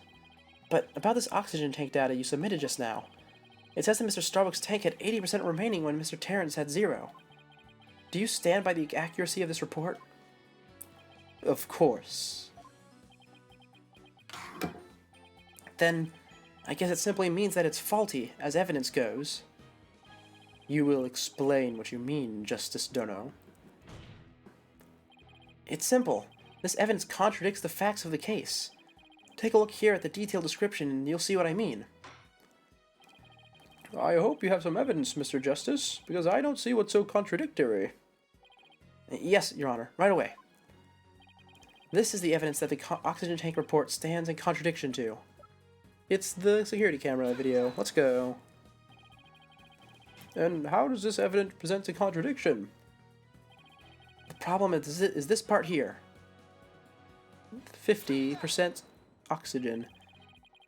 Note the remaining oxygen in Mr. Starbuck's tank as he carries Mr. Terran. It appears to say 50. Yes, but according to our data, our client's tank had 80% remaining. The oxygen tank in the tank increased? I see Your Honor finds it as strange as I do. It's bad enough that there is a contradiction, but the increase in oxygen is beyond illogical. Oh my, you're absolutely right. What is going on here? I, too, find it odd that the oxygen remaining has increased. It would be as odd as if my rations were to increase. But what does that prove? It doesn't change the fact that it is the defendant carrying the victim's corpse. Yes, it does. That's exactly what it proves, bud. Heh, I'm gonna bet you don't get more rations because you don't abide by the rules. Either way, the oxygen remaining shouldn't increase, just as your rations don't increase. Therefore, this new information is critical. We can't overlook it. In that case, do you have an answer to this riddle of the mysteriously increasing oxygen? You'd better not disappoint, or I'll declare the inconsistency as mere equipment malfunction.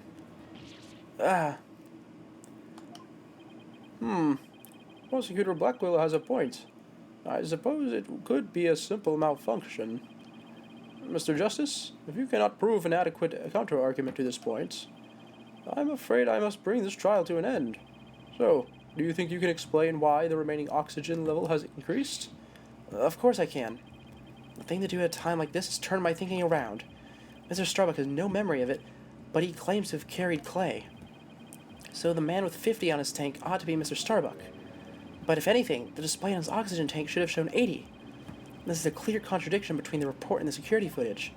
So, what I should be asking or not is why did the oxygen level increase?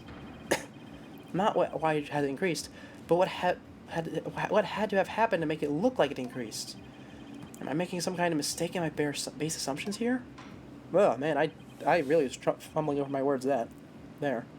Well, Mr. Justice, we're waiting. Yes, Your Honor. I'm ready to answer. This is why the remaining oxygen appears to have increased. What if it was the other way around? The other way around? Would you care to explain, Mr. Justice? As you can see, Your Honor, both men had their helmets on in this footage. But it turns out this is where our base consumptions went astray. We assumed that it was Mr. Starbuck helping Mr. Terran, but it was the other way around. It wasn't Mr. Starbuck helping Mr. Terran at all. It was Mr. Terran who was helping Mr. Starbuck to the boarding lounge. It was what?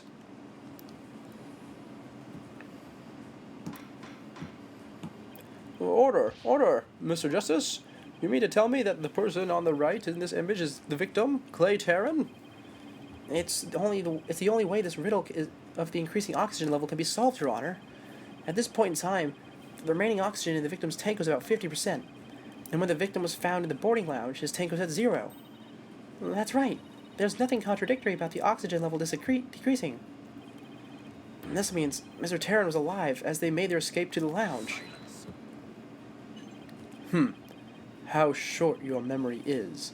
Have you forgotten what you yourself proposed? Even if the victim was alive at this point in time. How did he descend the ladder with his arms full? Prosecutor Blackwell, you can't hurt me with a broken blade. Excuse me? It's true that we don't know how they got down the ladder. I suppose that matter needs further investigating. But we have proven that Mr. Terran was alive when he reached the boarding lounge. This fact alone shatters your claims, and opens up the possibility that the victim could have been killed by a third party. There were 2 people who claimed to be the first on the scene. But can we truly trust their statements? Well, let's see. The 2 people were Detective Candace Arm and Yuri Cosmos, right? You think that one of them might have given a false statement to the police? Yes, it's certainly possible. We might have to do a little more digging. It seems we'll have to hear the testimony of these first two people on the scene. Score! Come to think of it, Detective Arm should be in court right now. Bailiff, could you please show Detective Arm to the stand?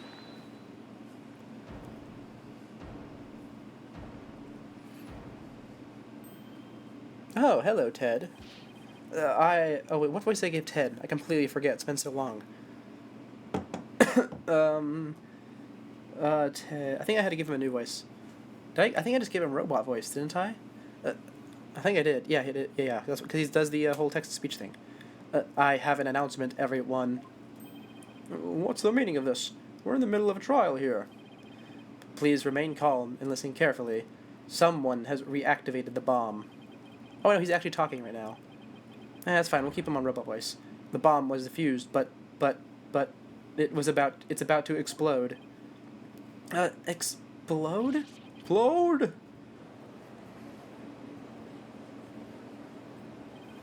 A bomb? Now? Ah, everyone run! Ah, I don't want to die. Oh no, everyone's panicking.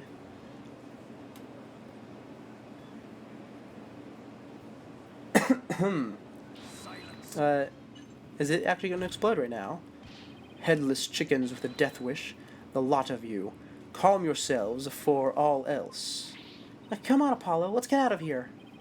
But what about Mr. Starbuck's dream? Who will carry out Clay's final wish?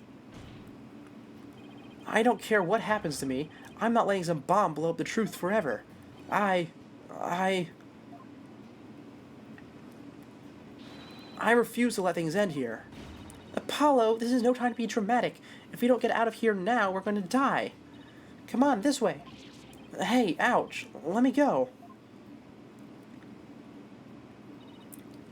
Apollo? Juniper? She isn't evacuated yet? Ah! Juniper, are you alright? Apollo!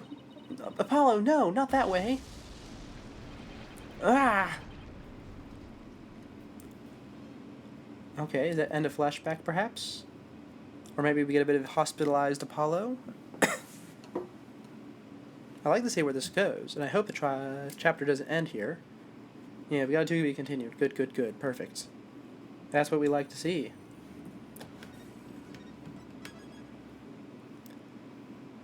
Oh, we do get an investigation. How nice. In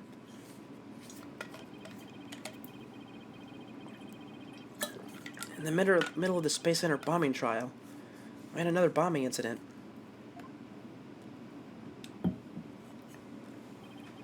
And this one destroyed courtroom number 4. Furthermore... Oh, wait, this is Apollo. This is Phoenix talking. Sorry. Furthermore, Apollo suffered massive injuries from being there when the bomb went off.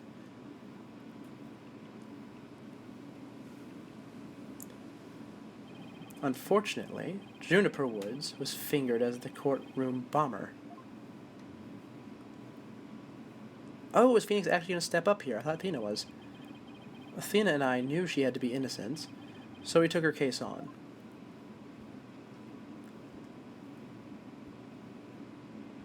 Yep, I remember this. We managed to clear Miss Wood's name.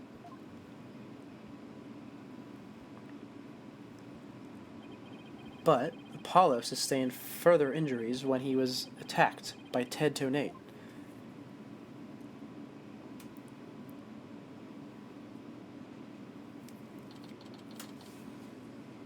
Alright, here we are back in the present.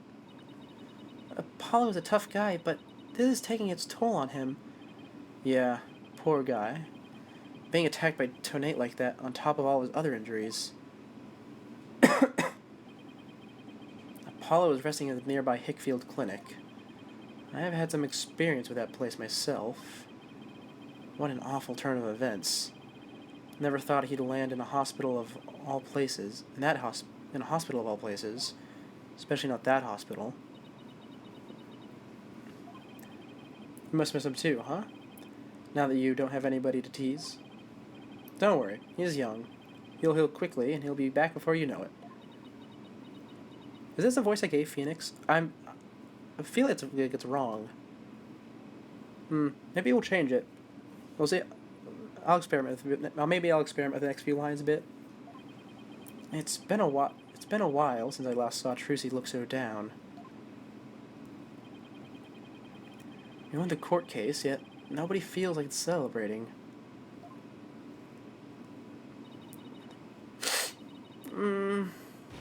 Alright, enough of this, people.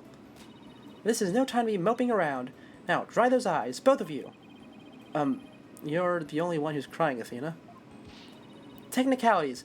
Look, we have work to do. We have to take over. Take over what, exactly? I think I'll keep, Phoenix in in a bit of a lower voice, because he is a lot older now than he was in the other games. He was like 20 something in the other games, and he's like 40 or something now. Oh, I don't have him in here. Odd. But he definitely is in his 40s. Apollo's Space Center case, of course. As no verdict's been reached, there's still a chance. I agree with Athena. We should pick up Mr. Starbuck's defense. We had to avenge our fallen comrade. Right, Daddy? Apollo hasn't exactly fallen. He's still alive, you know. Good. Now that's settled, let's get going. Come on, we gotta run. Wait, right now? We better not be running the whole way. There she goes. I better catch up. Can you take care of the office, Trucy? Sure thing, Daddy. Let's be careful out there. In the meantime, I'm going to bake some cookies and fill up my magic panties for you. Do I have any evidence still? Oh, I do. Perfect. Trucy seems to be feeling a little bitter. I can always count on Athena to perk everybody up with her enthusiasm. Oh, she's back. Don't mind me, just forgot a few things. Wallet, phone, documents, bag. It sounds more like you forgot everything. I can always count on Athena for that, too. All right, you two. Let's be careful out there. Oh, perfect. This is going to be a longer trial. Just what I was hoping for. We should manage to get this done this week, though I don't know how much streaming time I'm going to have available. In fact, I think it would actually be a rather small amount until Thursday. Yeah? Well, we can discuss plans for the future at the end. Yeah? So, our client is one Solomon Starbuck. He's so famous, even I've heard of him. Ooh, don't slip into Blackwell. That's right. He's a super famous astronaut who works at the Cosmos Space Center. He was actually up in outer space 7 years ago. You seem to know quite a bit about him. Now I'm all excited to meet the man.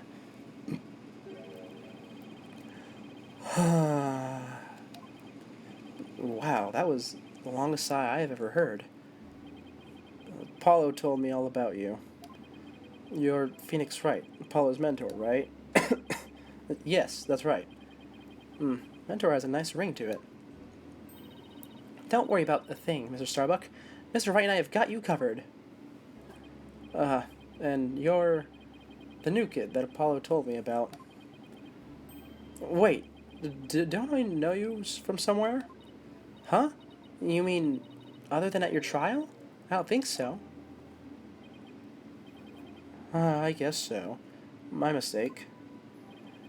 My memory isn't what it used to be. My mind and body are kaput. Same goes for my life.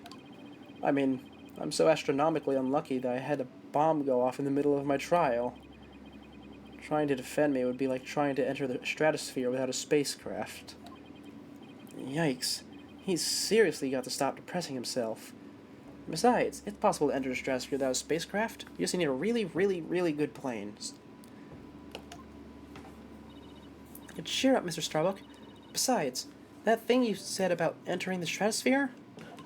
That just means we'd shine like a shooting stars, right? Like shooting stars, huh? You know, you're right.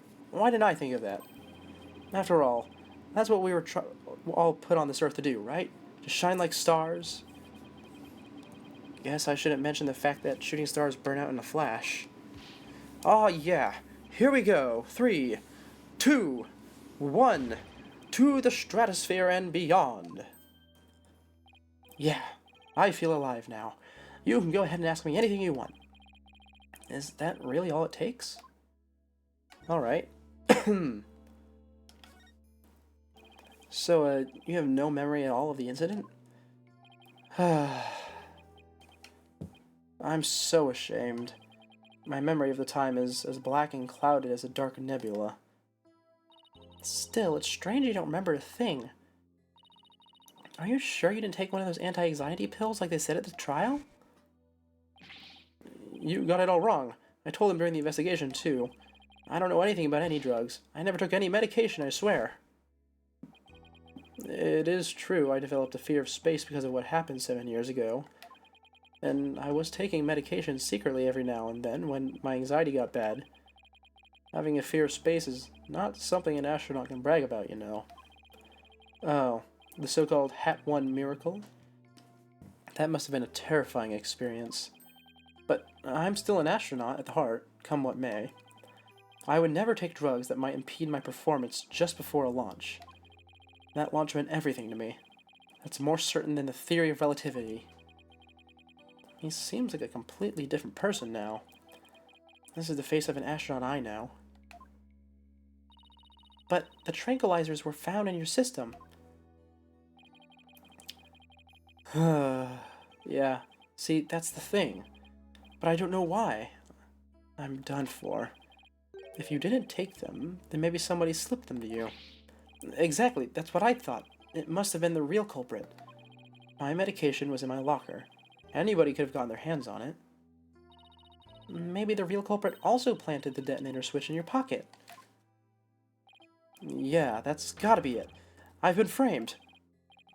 I'll say. They even managed to plant your prints on the switch before slipping it in.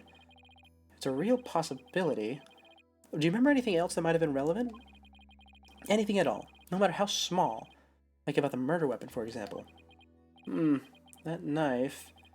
I think it came from one of the Space Center's utilities kits. Utility kits? Yeah. Staff who work on machinery a lot are given these special toolkits to use. All the technicians have them, so I doubt you could prove whose knife it is. Alright. As I recall, your last trip to space was 7 years ago, right? That's right. It was a pretty rough experience. During that mission, we had all kinds of problems with the craft. You did? What kind of problems? Power failure, oxygen leakage, busted radio, cracked windows, loose control column. The heat shield came off as we were entering the atmosphere. Thought I was a goner. But I managed to make it somehow with the popsicles and ice packs from the freezer. No wonder they dubbed it the Hat 1 miracle. It's a miracle you made it back. Space is a boundless place, that's why it continues to capture people's imaginations. But the vastness of space shows us how insignificant we are in the scheme of things. The darkness just goes on and on forever, and ever, and ever, without end. There was nobody else there. Nobody was going to come save me. I was all alone. All alone. With nothing to listen to but the sound of my own breathing and heartbeat. I kept scrambling to make repairs, but I couldn't keep my hands from shaking.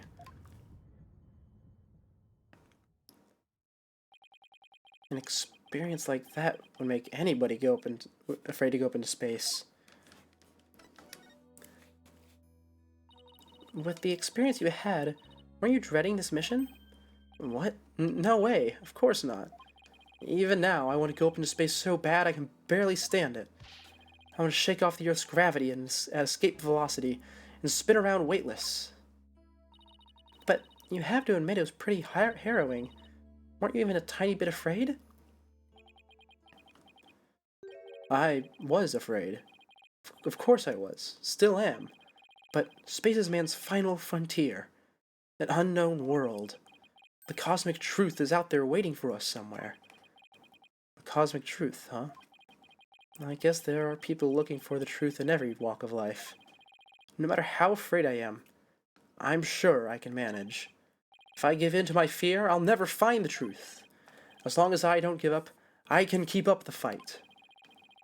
One thing's for sure, Mr. Starbuck's passion for space is undeniably the real deal. The victim, Clay Tarrant, he was kind of like your protege, wasn't he?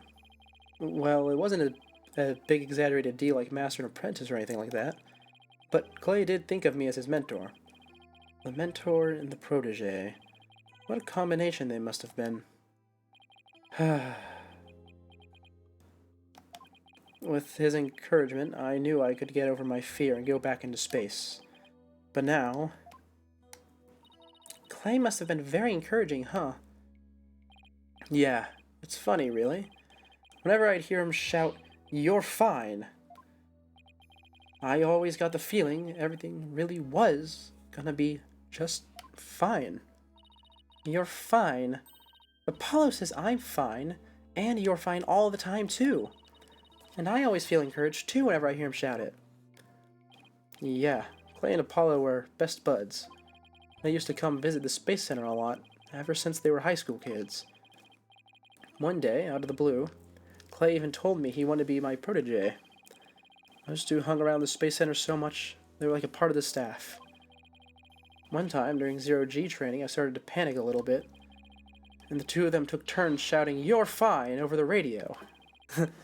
It was a simple thing, but it was exactly what I needed to hear. So, "I'm fine and you're fine" were like Apollo and Clay's secret phrases, huh? I wish I could have asked Apollo more about Clay and their relationship now.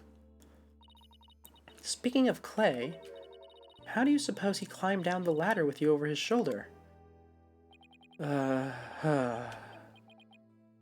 Sorry, but I can't even begin to imagine. But he actually did climb down that ladder, so a way has to exist. From the freedom of space to the walls of a cell. But that prosecutor said the dark night sky isn't half bad through barred windows. You're fine. Solomon Soul Starbuck is fine. Everything is going to be all right. Huh? And Athena Sykes is fine. Come on, Mr. Wright, you too. Do I really have to? Phoenix Wright is fine. I can't hear you. Phoenix Wright is fine. Ooh, I started slipping into Fulbright there. We'll get you back into space yet, Mr. Starbuck. Believe in your own innocence, and have faith in us. Apollo believed in you wholeheartedly, and that's good enough for me. I believe in you too. Thank you. Thank you, both of you. I'll put my faith in you. And I vow to make it back into space. All I need first is a not guilty verdict. It sure feels nice to reassure ourselves every now and then that we're all fine. Okay, Mr. Wright. Let's get our investigation of the Space Center started. Pronto! Good idea. Let's go. Alright. So, we are probably going to meet, I imagine, 3 characters here. Detective Arm, the Chief Director, and an additional character who is most likely not the culprit. As far as stuff that I'm particularly looking to see, it's obviously the way down. I want to see if there's a fingerprint scanner on the inside door. And I don't think I'll be able to, but I really want to know what's inside the asteroid container. Oh, wrong button. Oh, wrong button again. Guess we're seeing Trucy. Hello, Trucy. Enjoy your little bit of screen time you have.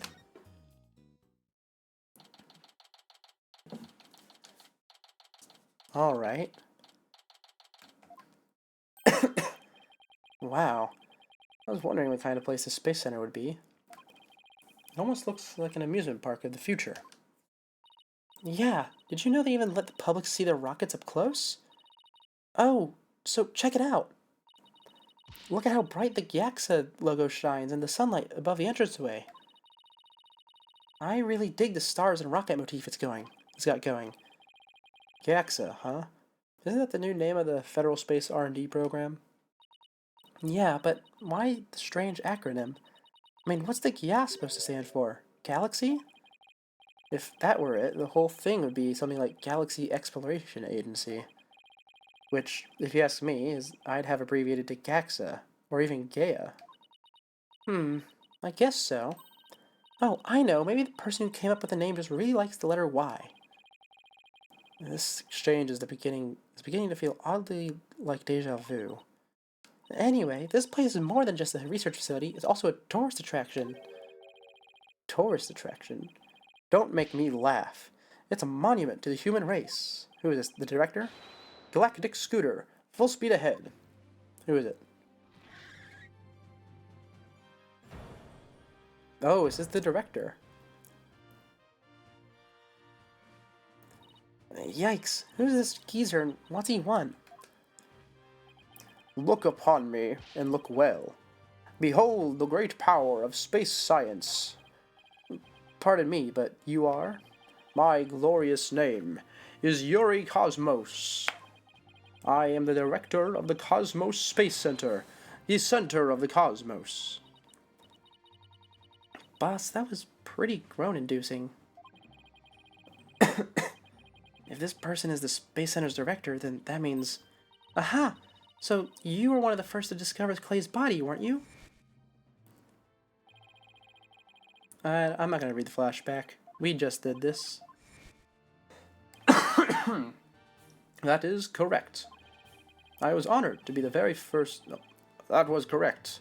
I was honored to be the very first man in all of space and time to discover the body. But this talk of the incident... Are you by any chance the space police? I mean, you can't tack the word space onto just any old thing, you know. We're Mr. Starbucks' lawyers, but we're here to investigate his case. Oh, and we're Earth lawyers, by the way. Ah, I see. Yes, I've heard about you. In that case, by my esteemed privilege, I grant you permission to investigate. I trust you are appropriately grateful. Now go ahead, have at it. I can already tell he's going to be nothing but trouble. Don't let him hear you say that, or you'll see what trouble really is. Let's just be professional and ask him about what he found when he found the body, okay? Alright. So, as director, what do you do here at the Space Center specifically? Defend peace across the galaxy and promote space development in this country. No matter what obstacles stand in our way, we keep going for the sake of mankind. I believe the word specifically... I use the word specifically in my question. Attention all personnel, to your break stations. Prepare for break. Oh, I get it. You just wander around and tell people what to do in a self-important manner. That is exactly right, because I am an important man. My manner is important. Mr. Wright, this man doesn't get sarcasm. Well, there's bound to be some people like that, here in the boundlessness of space. What's that? You want to know what it is that makes me important specifically? Very well, I will tell you. I was the central figure of the Hat 1 project. You may proceed to be appropriately impressed. Now, go ahead, have at it. I mean, might be more impressed if I knew what he did for it specifically.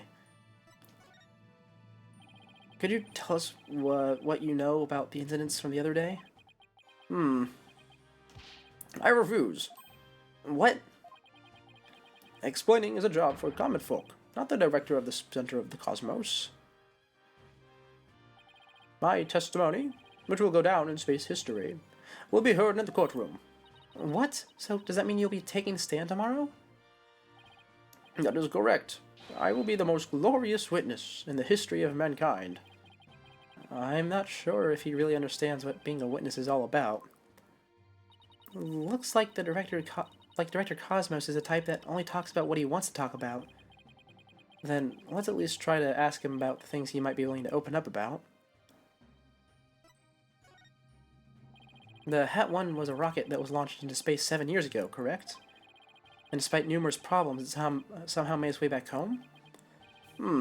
I suppose it is part of my job to educate ignorant young folk like you. Very well. I will impart to you the complete story of the Hat 1 project. Oh, thank you very much. Hat 1's noble mission was to collect samples from an asteroid, and Mr. Starbuck was the pilot of that flight. Eventually, the Hat 1 reached its planned orbit, from where it launched the Hope probe toward the asteroid belt. From there, the Hope probe began its long, lonely journey into the far reaches of space. Then, after a terrifying struggle, the Hat 1 returned safely to Earth. That struggle was when the incident known as the Hat 1 That struggle was when the incident known as the Hat 1 miracle occurred, right? Correct. It was truly a miracle. Of course, they just had to turn the ordeal into a movie. As for the Hope probe, it did eventually arrive safely at its destination. It obtained a few samples from the asteroid and returned to Earth but a few days ago. So, what kind of samples are they? What's in them? The samples are scheduled for analysis in the near future. We haven't had time since they just came back the day before the Terran's murder. Regrettably, we had no time to inspect the samples due to everything that has occurred. But this puts our space development program ahead of other countries by several years. That's quite impressive. I guess this guy isn't just a loudmouth baggard after all. In the golden age of space development, our predecessors were successful in bringing a moon rock back. That is the greatest achievement in the history of this space center. The public fell in love with space and all of its glorious potential. A moon rock, huh? I remember that being big. Our endeavors with the moon rock live on in our work with those asteroid samples. I want to bestow new hope and dreams for the future upon mankind once again. This is my mission, and as the man who stands at the center of the cosmos. I hear there's a lot of research into moon rocks and stardust from asteroids these days. They say the results could potentially have a huge impact on all of civilization. It's like we're in a new space race with every other country out there. What? Bite your tongue. It's not for anything so base as money or politics. It's all for the brilliant future that awaits mankind, and all for my illustrious mission.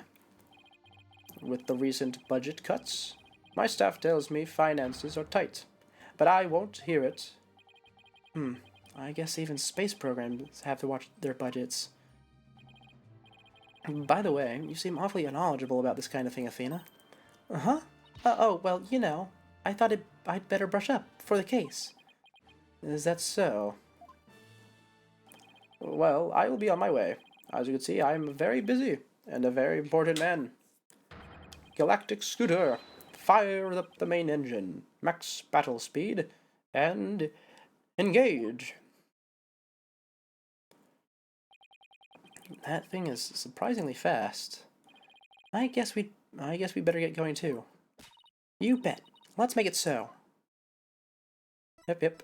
To the boarding lounge.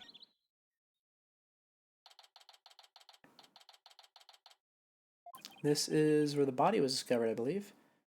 So, this is where Mr. Terran was murdered. Yeah, this is the lounge. Let's see that diagram the police made again. Right now, we're in the main building here on the right side of the third floor. Clay and Mr. Starbuck fled here from the launch pad...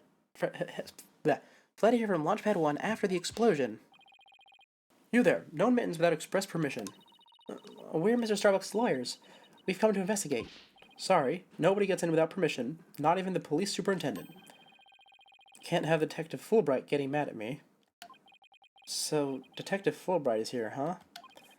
Yeah, he's in the Launchpad 1 corridor. Go get clearance from him and then we'll talk. Leave it to me. I'm great at getting intel on Detective Fulbright. Let's see. What trick should I use on him today? I don't know if I should be grateful or afraid. So, to get to the Launchpad 1 corridor, we just have to go through that door with the blue rocket on it, I think. Wait, that door. It looks awfully familiar. Good hi there, boss. This is the door Clay and Mr. Starbuck used during their escape from the launch pad. Ah, that explains it. The fingerprint system has been deactivated, so I think we can just pass through. Now, come on, let's go.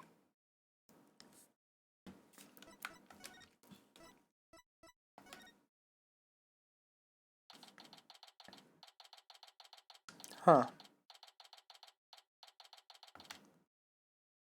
Why is the moving walkway turned on? So, this is it, huh? This is the corridor the two of them used in their escape. Yep. This is the only thing connecting Launchpad 1 to the main building. I see police taped down the other end. Guess we won't be looking at the launch pad. After the explosion, this whole corridor must have been filled with smoke.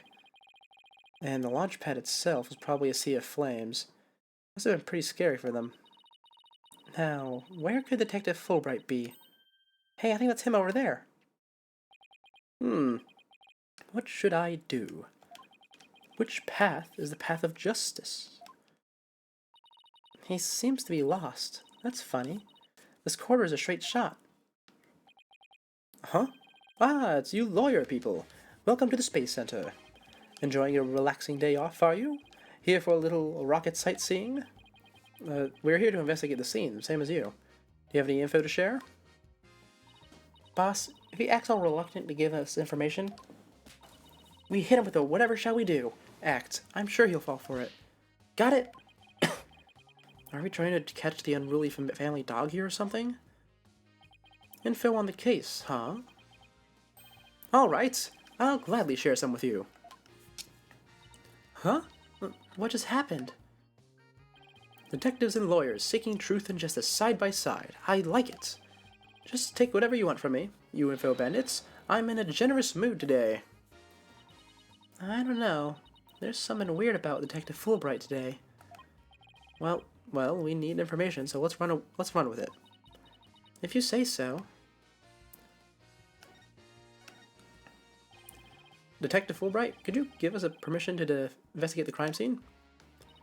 There's an officer on guard and we can't get in. Oh, whatever shall we do? That's an easy one. I'll let them know over there to let you in. Investigate to your heart's content. Take a week if you need it. A month even. Shall I have some snacks delivered? One of my men gives a mean neck rub.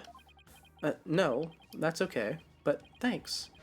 Definitely not the Fulbright I know. Detective Fulbright is acting sickeningly sweet. It's kind of gross, actually. Do you think he hit his head or something? Who knows? Whatever the case, it's making our lives way easier. You were here at the Space Center at the time of the incident, weren't you, Detective? That's right. I was here on security assignment. The police are required to secure rocket launches now? I didn't know that. Yes, well, you know us, to serve and protect. The explosions occurred when I was here on duty, so I started leading the evacuation. He's leaving out a lot of details, but okay. Could you tell us more about what happened? Oh, are we gonna get a Magatama moment? I hope so. Of course. The bomb went off on the second floor of the main building. Right after that, the one over in Launch Pad 1 also blew sky high. So I immediately instructed the visitors and employees to evacuate to the shelter. The shelter? That's right! There's an evacuation shelter in the basement of the Space Center.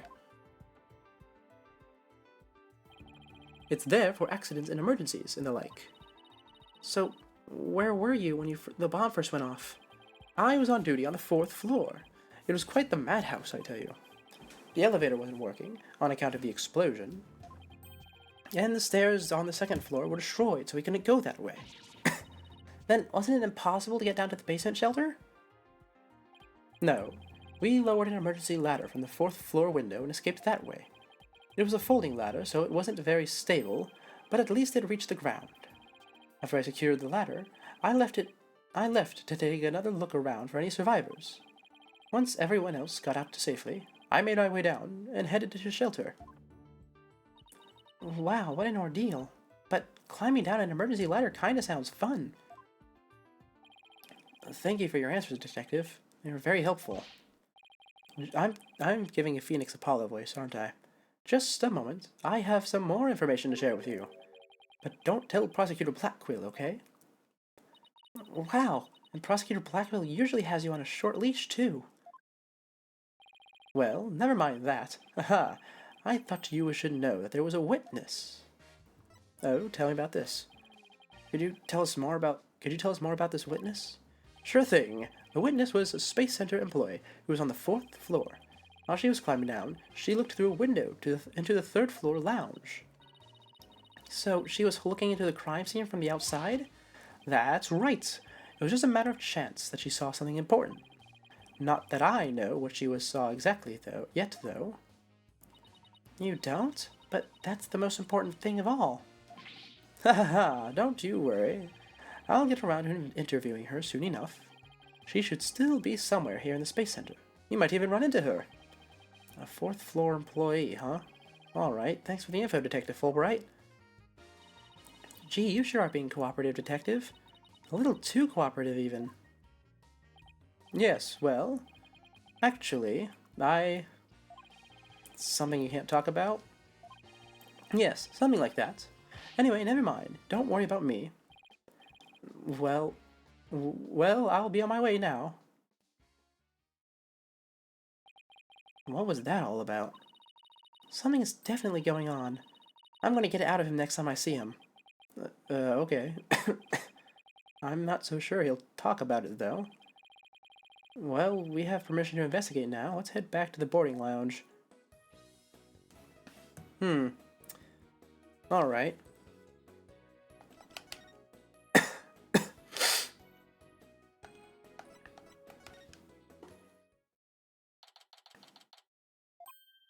Ah, you two. Detective Fulbright has granted you permission to investigate. He also said I should bring you some snacks or give you a neck rub too if you like. Oh, that's alright, but thank you for the offer. Well, time to roll up our sleeves and start investigating. Now, let's see. Where's that diagram again? So, this lounge is on the 3rd floor of the main building. And according to Apollo, this is where he believes a third party killed his friend. Well, let's stop the recap and start looking for traces of the third person then. You read my mind, Athena. We'll make that our first priority. There's just one problem, though. This room. It's just so big. Don't worry. We can just use this to help us. A Space Center pamphlet? For tourists? Yep. Picked it up at the entrance. This map's the inside. The map's inside should come in handy. Let's see. Yep, here it is. A map of the lounge. This is the door we went through to talk to Detective Fulbright. Oh yeah, that's the door with the fingerprint recognition lock. Well, I guess the map will make things a little easier.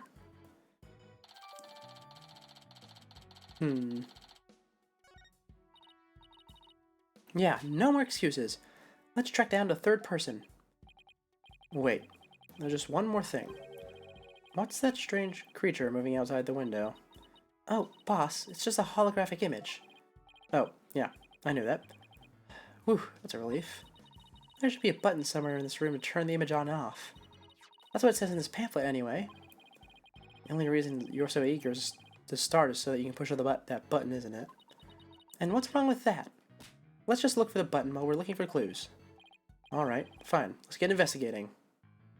Here we go. Well, first of all, there's a crack on this.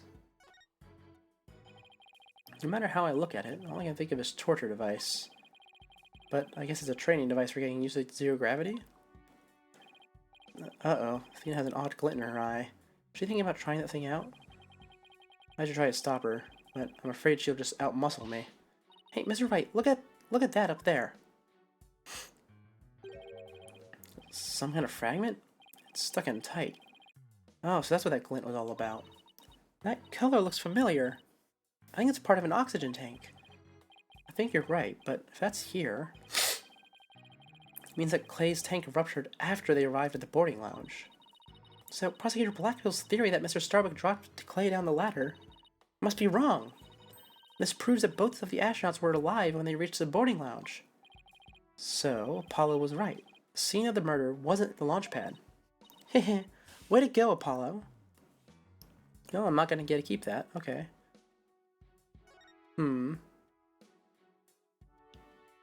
What's up with these pods? I probably have to investigate them, yeah.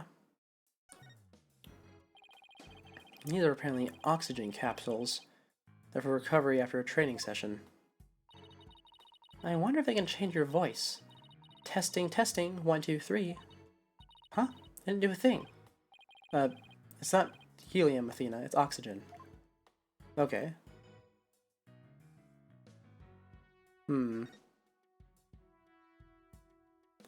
This is our last camera angle? I think so.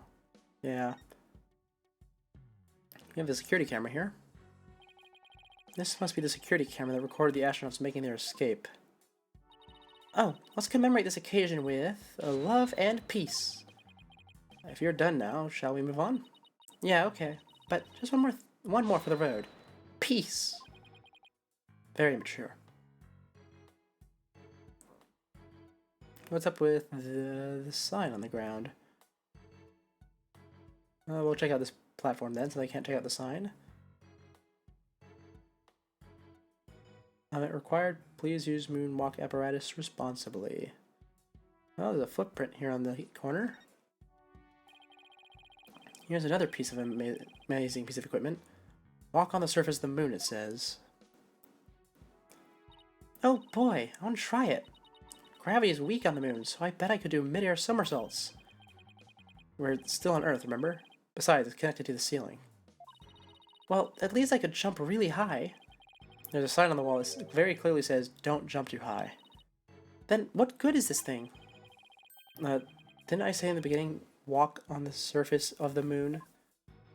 Oh, well, they aren't really getting well together. There's a trash can there. Little bin. What about this? Oh, something in there. Hey, I see something shiny down there. Let's take this cover off then. Oh, it's a bullet. What's this? It looks like a metal jelly bean. It's really small, but it's a bullet. Only about 2 to 3 millimeters in diameter. Let's see. I want to make this caliber 10?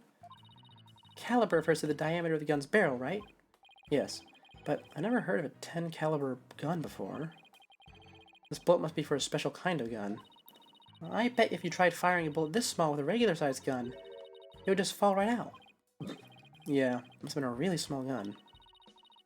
I wonder how the bullet ended up here. I mean, we're in the bottom left of the south door of the room, according to this map. That's pretty far from where Clay's body was found. Maybe the police didn't think to look here. Yeah. Leave it to Detective Fulbright to accidentally hand us the card we need. Interesting. Don't really need to have a way to work that into our theory yet. How about the trash? What's this? A trap door? The trash chute. The cleaning robots throw the garbage out from here. The robots do the cleaning? What a futuristic world we live in. I just hope they don't revolt like they do in science fiction movies. No way! All the robots here are very nice. Actually, wasn't there one in Launchpad 1 corridor? You can go say hi to it if you want.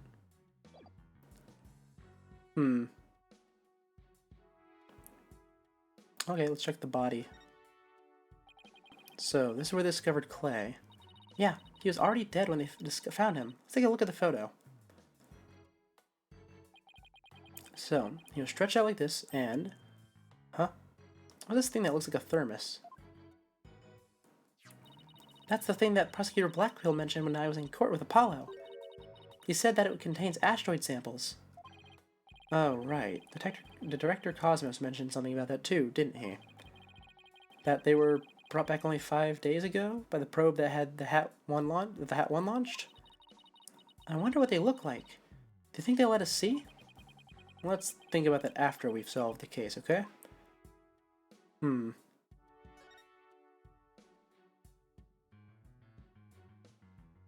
What's this? I wonder what this big knob is for. Look at that knob on a stove. Well, it's the same shape, but I think that's where the similarities end. I mean, it's behind the glass pane. What kind of stove would require knob security like this? Well, the knob is straight up and down, so if it was for a stove, the burner would be off. Right, if it was for a stove. Still, I wonder what it's really for. Something turned on by a knob that's not a stove. How about a rocket engine? If you had to start the engine here, the rocket would take off before you get in. Then I guess all we can say for now is that's a mystery knob. So, this is the fingerprint recognition device. Guess you can put your hand on this hand mark. Why guess when you can try? Now, to line my hand up with the outline. Don't, Athena. That thing's related to the case. Get your prints all over that, and the next thing you know, you'll be named a suspect. Why can you be so cruel to how can you be so cruel to a little girl like me? I'm not buying those tears, Missy. I don't think I need to inspect the door itself. Where's the button to turn the thing off? I never found that. I wonder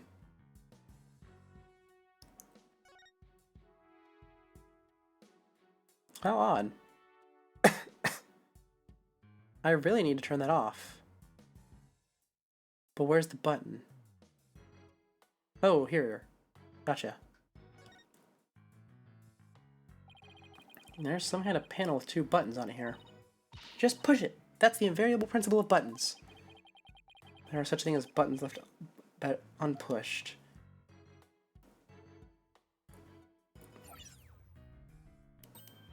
Hey, the giant holographic image disappeared. Yeah, though that side of the wall seems kind of barren without it now. Still, let's see if we can find anything new with the image off. Yes. Ooh. Crack.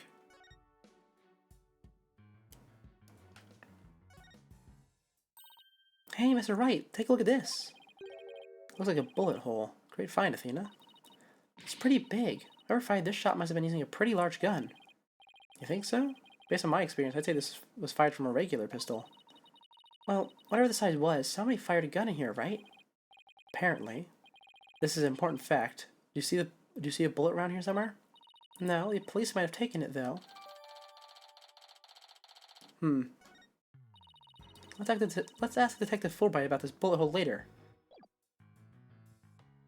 Alright, is there anything I haven't looked at? Oh, the doors. The elevator. Yeah, yes. So, it looks like there are 3 doors that lead in and out of this room. Well, let's check. Drum roll, please. Ta-da! The Space Center pamphlet. We're here at the place that says Boarding Lounge 1. There are 3 doors. Yeah, there are 3 doors. Let's call them Lefty, Righty, and Downy. People usually could say West, East, and South in a case like this, you know. Details, details. Anyway, take a look at the West door. That door with the rocket icon leads to Launchpad 1. I know because it says here on the map Launchpad 1 corridor. So that's where we were with the detective. It was filled with smoke after the explosion. Right. Next up, the right-hand side of the map, or east in your world.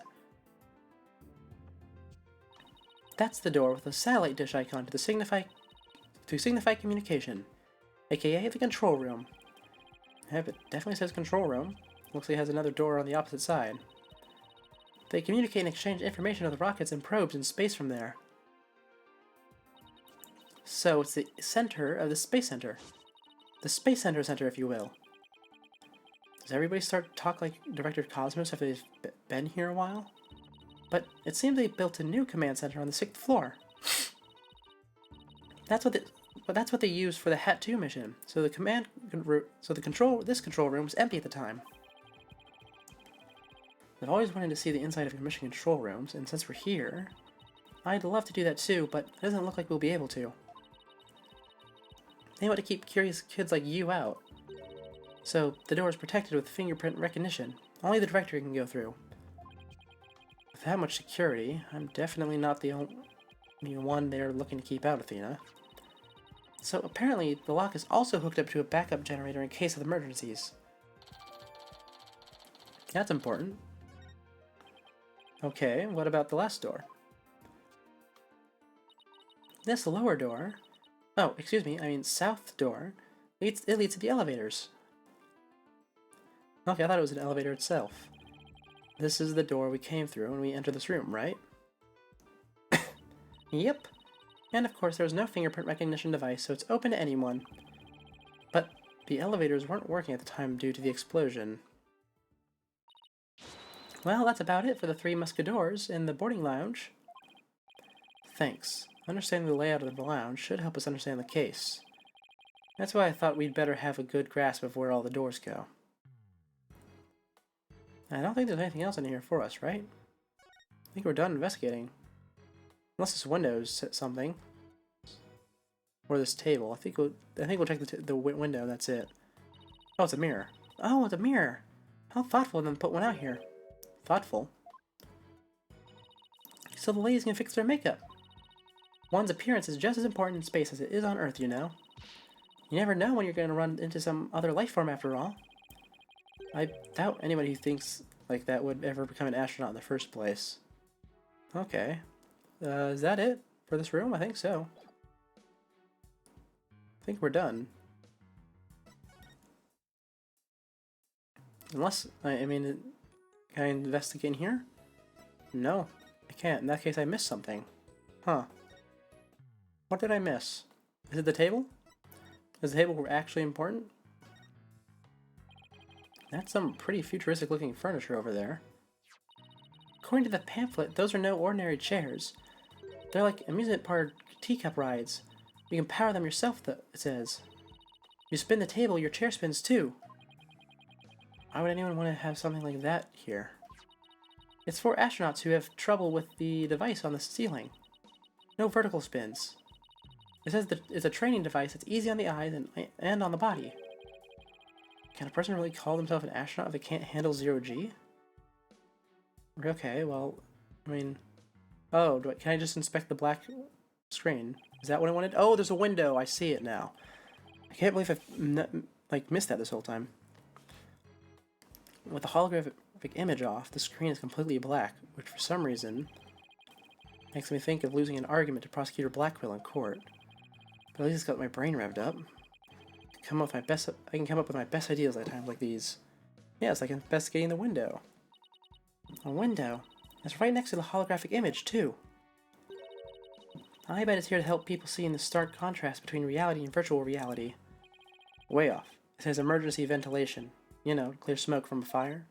See? It's pointing out the virtual insanity of reality. Okay, I think that's it now. Anything else? I don't see anything else. Unless it wants me to investigate the door up close. Okay, yes it does. Let's see. This door is... Where's that pamphlet? Here we are. It's the door to the corridor that leads to the Launchpad 1. We went through it earlier when we went to talk to Detective Fulbright. So, I guess the security lock must be disengaged now, right? They say the corridor was filled with smoke at the time of the bombing. This thing beside the door... This must be the fingerprint recognition device. Which reminds me, I think Prosecutor Blackwell talked about it at the trial. The notion of a third party in the Launchpad 1 is... I'm not going to read that again. We just did that. Come on. Then, does that mean that the bomber's prints were verified by the system? But the number of authorized personnel is supposed to be really small. Voila! Fingerprint powder. I bought it just in case something like this came up. I found it at the office. Wait, did I just read two contradictory sentences? Oh, I brought it, not I bought it. I found it at the office. I've been just itching for a chance to use it. Wow, way to think ahead. Now, let's adjust the fingerprint recognition device and see what we can find. You got it. Now, to sprinkle some here, a little over there, and... Oh, I don't get to do it? No, they don't. Let me do it. That's unfortunate. I liked doing that, even though it was not very long. Let's see what we have here. Oh, we've got something. Oh, it's only a single set of prints. Isn't that a good thing? Sure wish we had we could figure out whose prints these are. Although, I doubt we'll be so lucky as to get the culprit's prints on the first try. Well, I'm willing to bet that Detective Fulbright has some fingerprint data. Right, and there's the security footage of this door, too. Yes, here it is. It came up in court the other day. Wish you could see the part of the footage just after this bit. Oh, because that would be right before the murder, wouldn't it? Let's ask the detective. With the mood he's in, he'll probably show it to us right away. Yeah, he's almost in too good of a mood today. Let's go see if we can find him again once we're done with this room.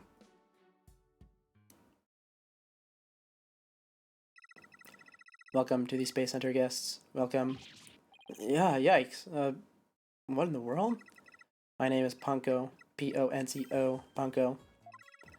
Are you sightseeing? Are you lost? Are you looking around? Choose one. I will guide you. It's a robot? I am not a robot. I am Ponko. Psychological observation and navigation companion. P-O-C-O. P-O-N-C-O. Ponko. Well, I'm glad I got that cleared up. Oh, Ponko, I've missed you! Huh? Did you know this thing, Athena? Oh, she, showed us around the last time when I came here with Apollo. Oh, you're such a good girl, Ponko. That's a good girl. Oh, thank you, thank you. I'm so happy, so very happy. Wow, guide robot. That is pretty cool. My name is Phoenix Wright. Nice to meet you. I don't know you. I don't know you. Huh? Ouch, that hurt. Oh, she has to register people when she meets for the first time. Please register him, Ponko. Certainly. Commencing guest registration. Please tell me your name. A nickname is fine too. His name is Phoenix. A bit overly familiar, but I'll allow it. Phoenix, please let me get a good look at your face. Oh, sure. Registering. Facial registration sequence complete. We are now officially friends. Nice to meet you, Phoenix. Huh. This robot is pretty cute. You made a friend, boss. Isn't it great? Phoenix, Athena, allow me to guide you. Right this way. Oh, goody. Let's go, boss. But go where?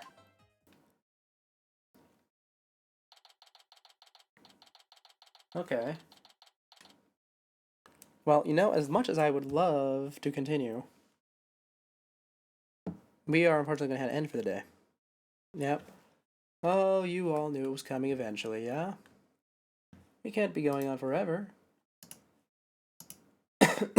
And although, as usual, I am not, how to say,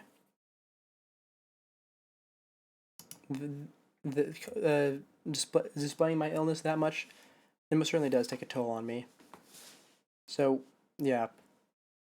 Let's see, 2.5 hours though, that's not bad at all. So, with that being said, thank you all for tuning in. This has been Seeker Scuffed, and I am signing off.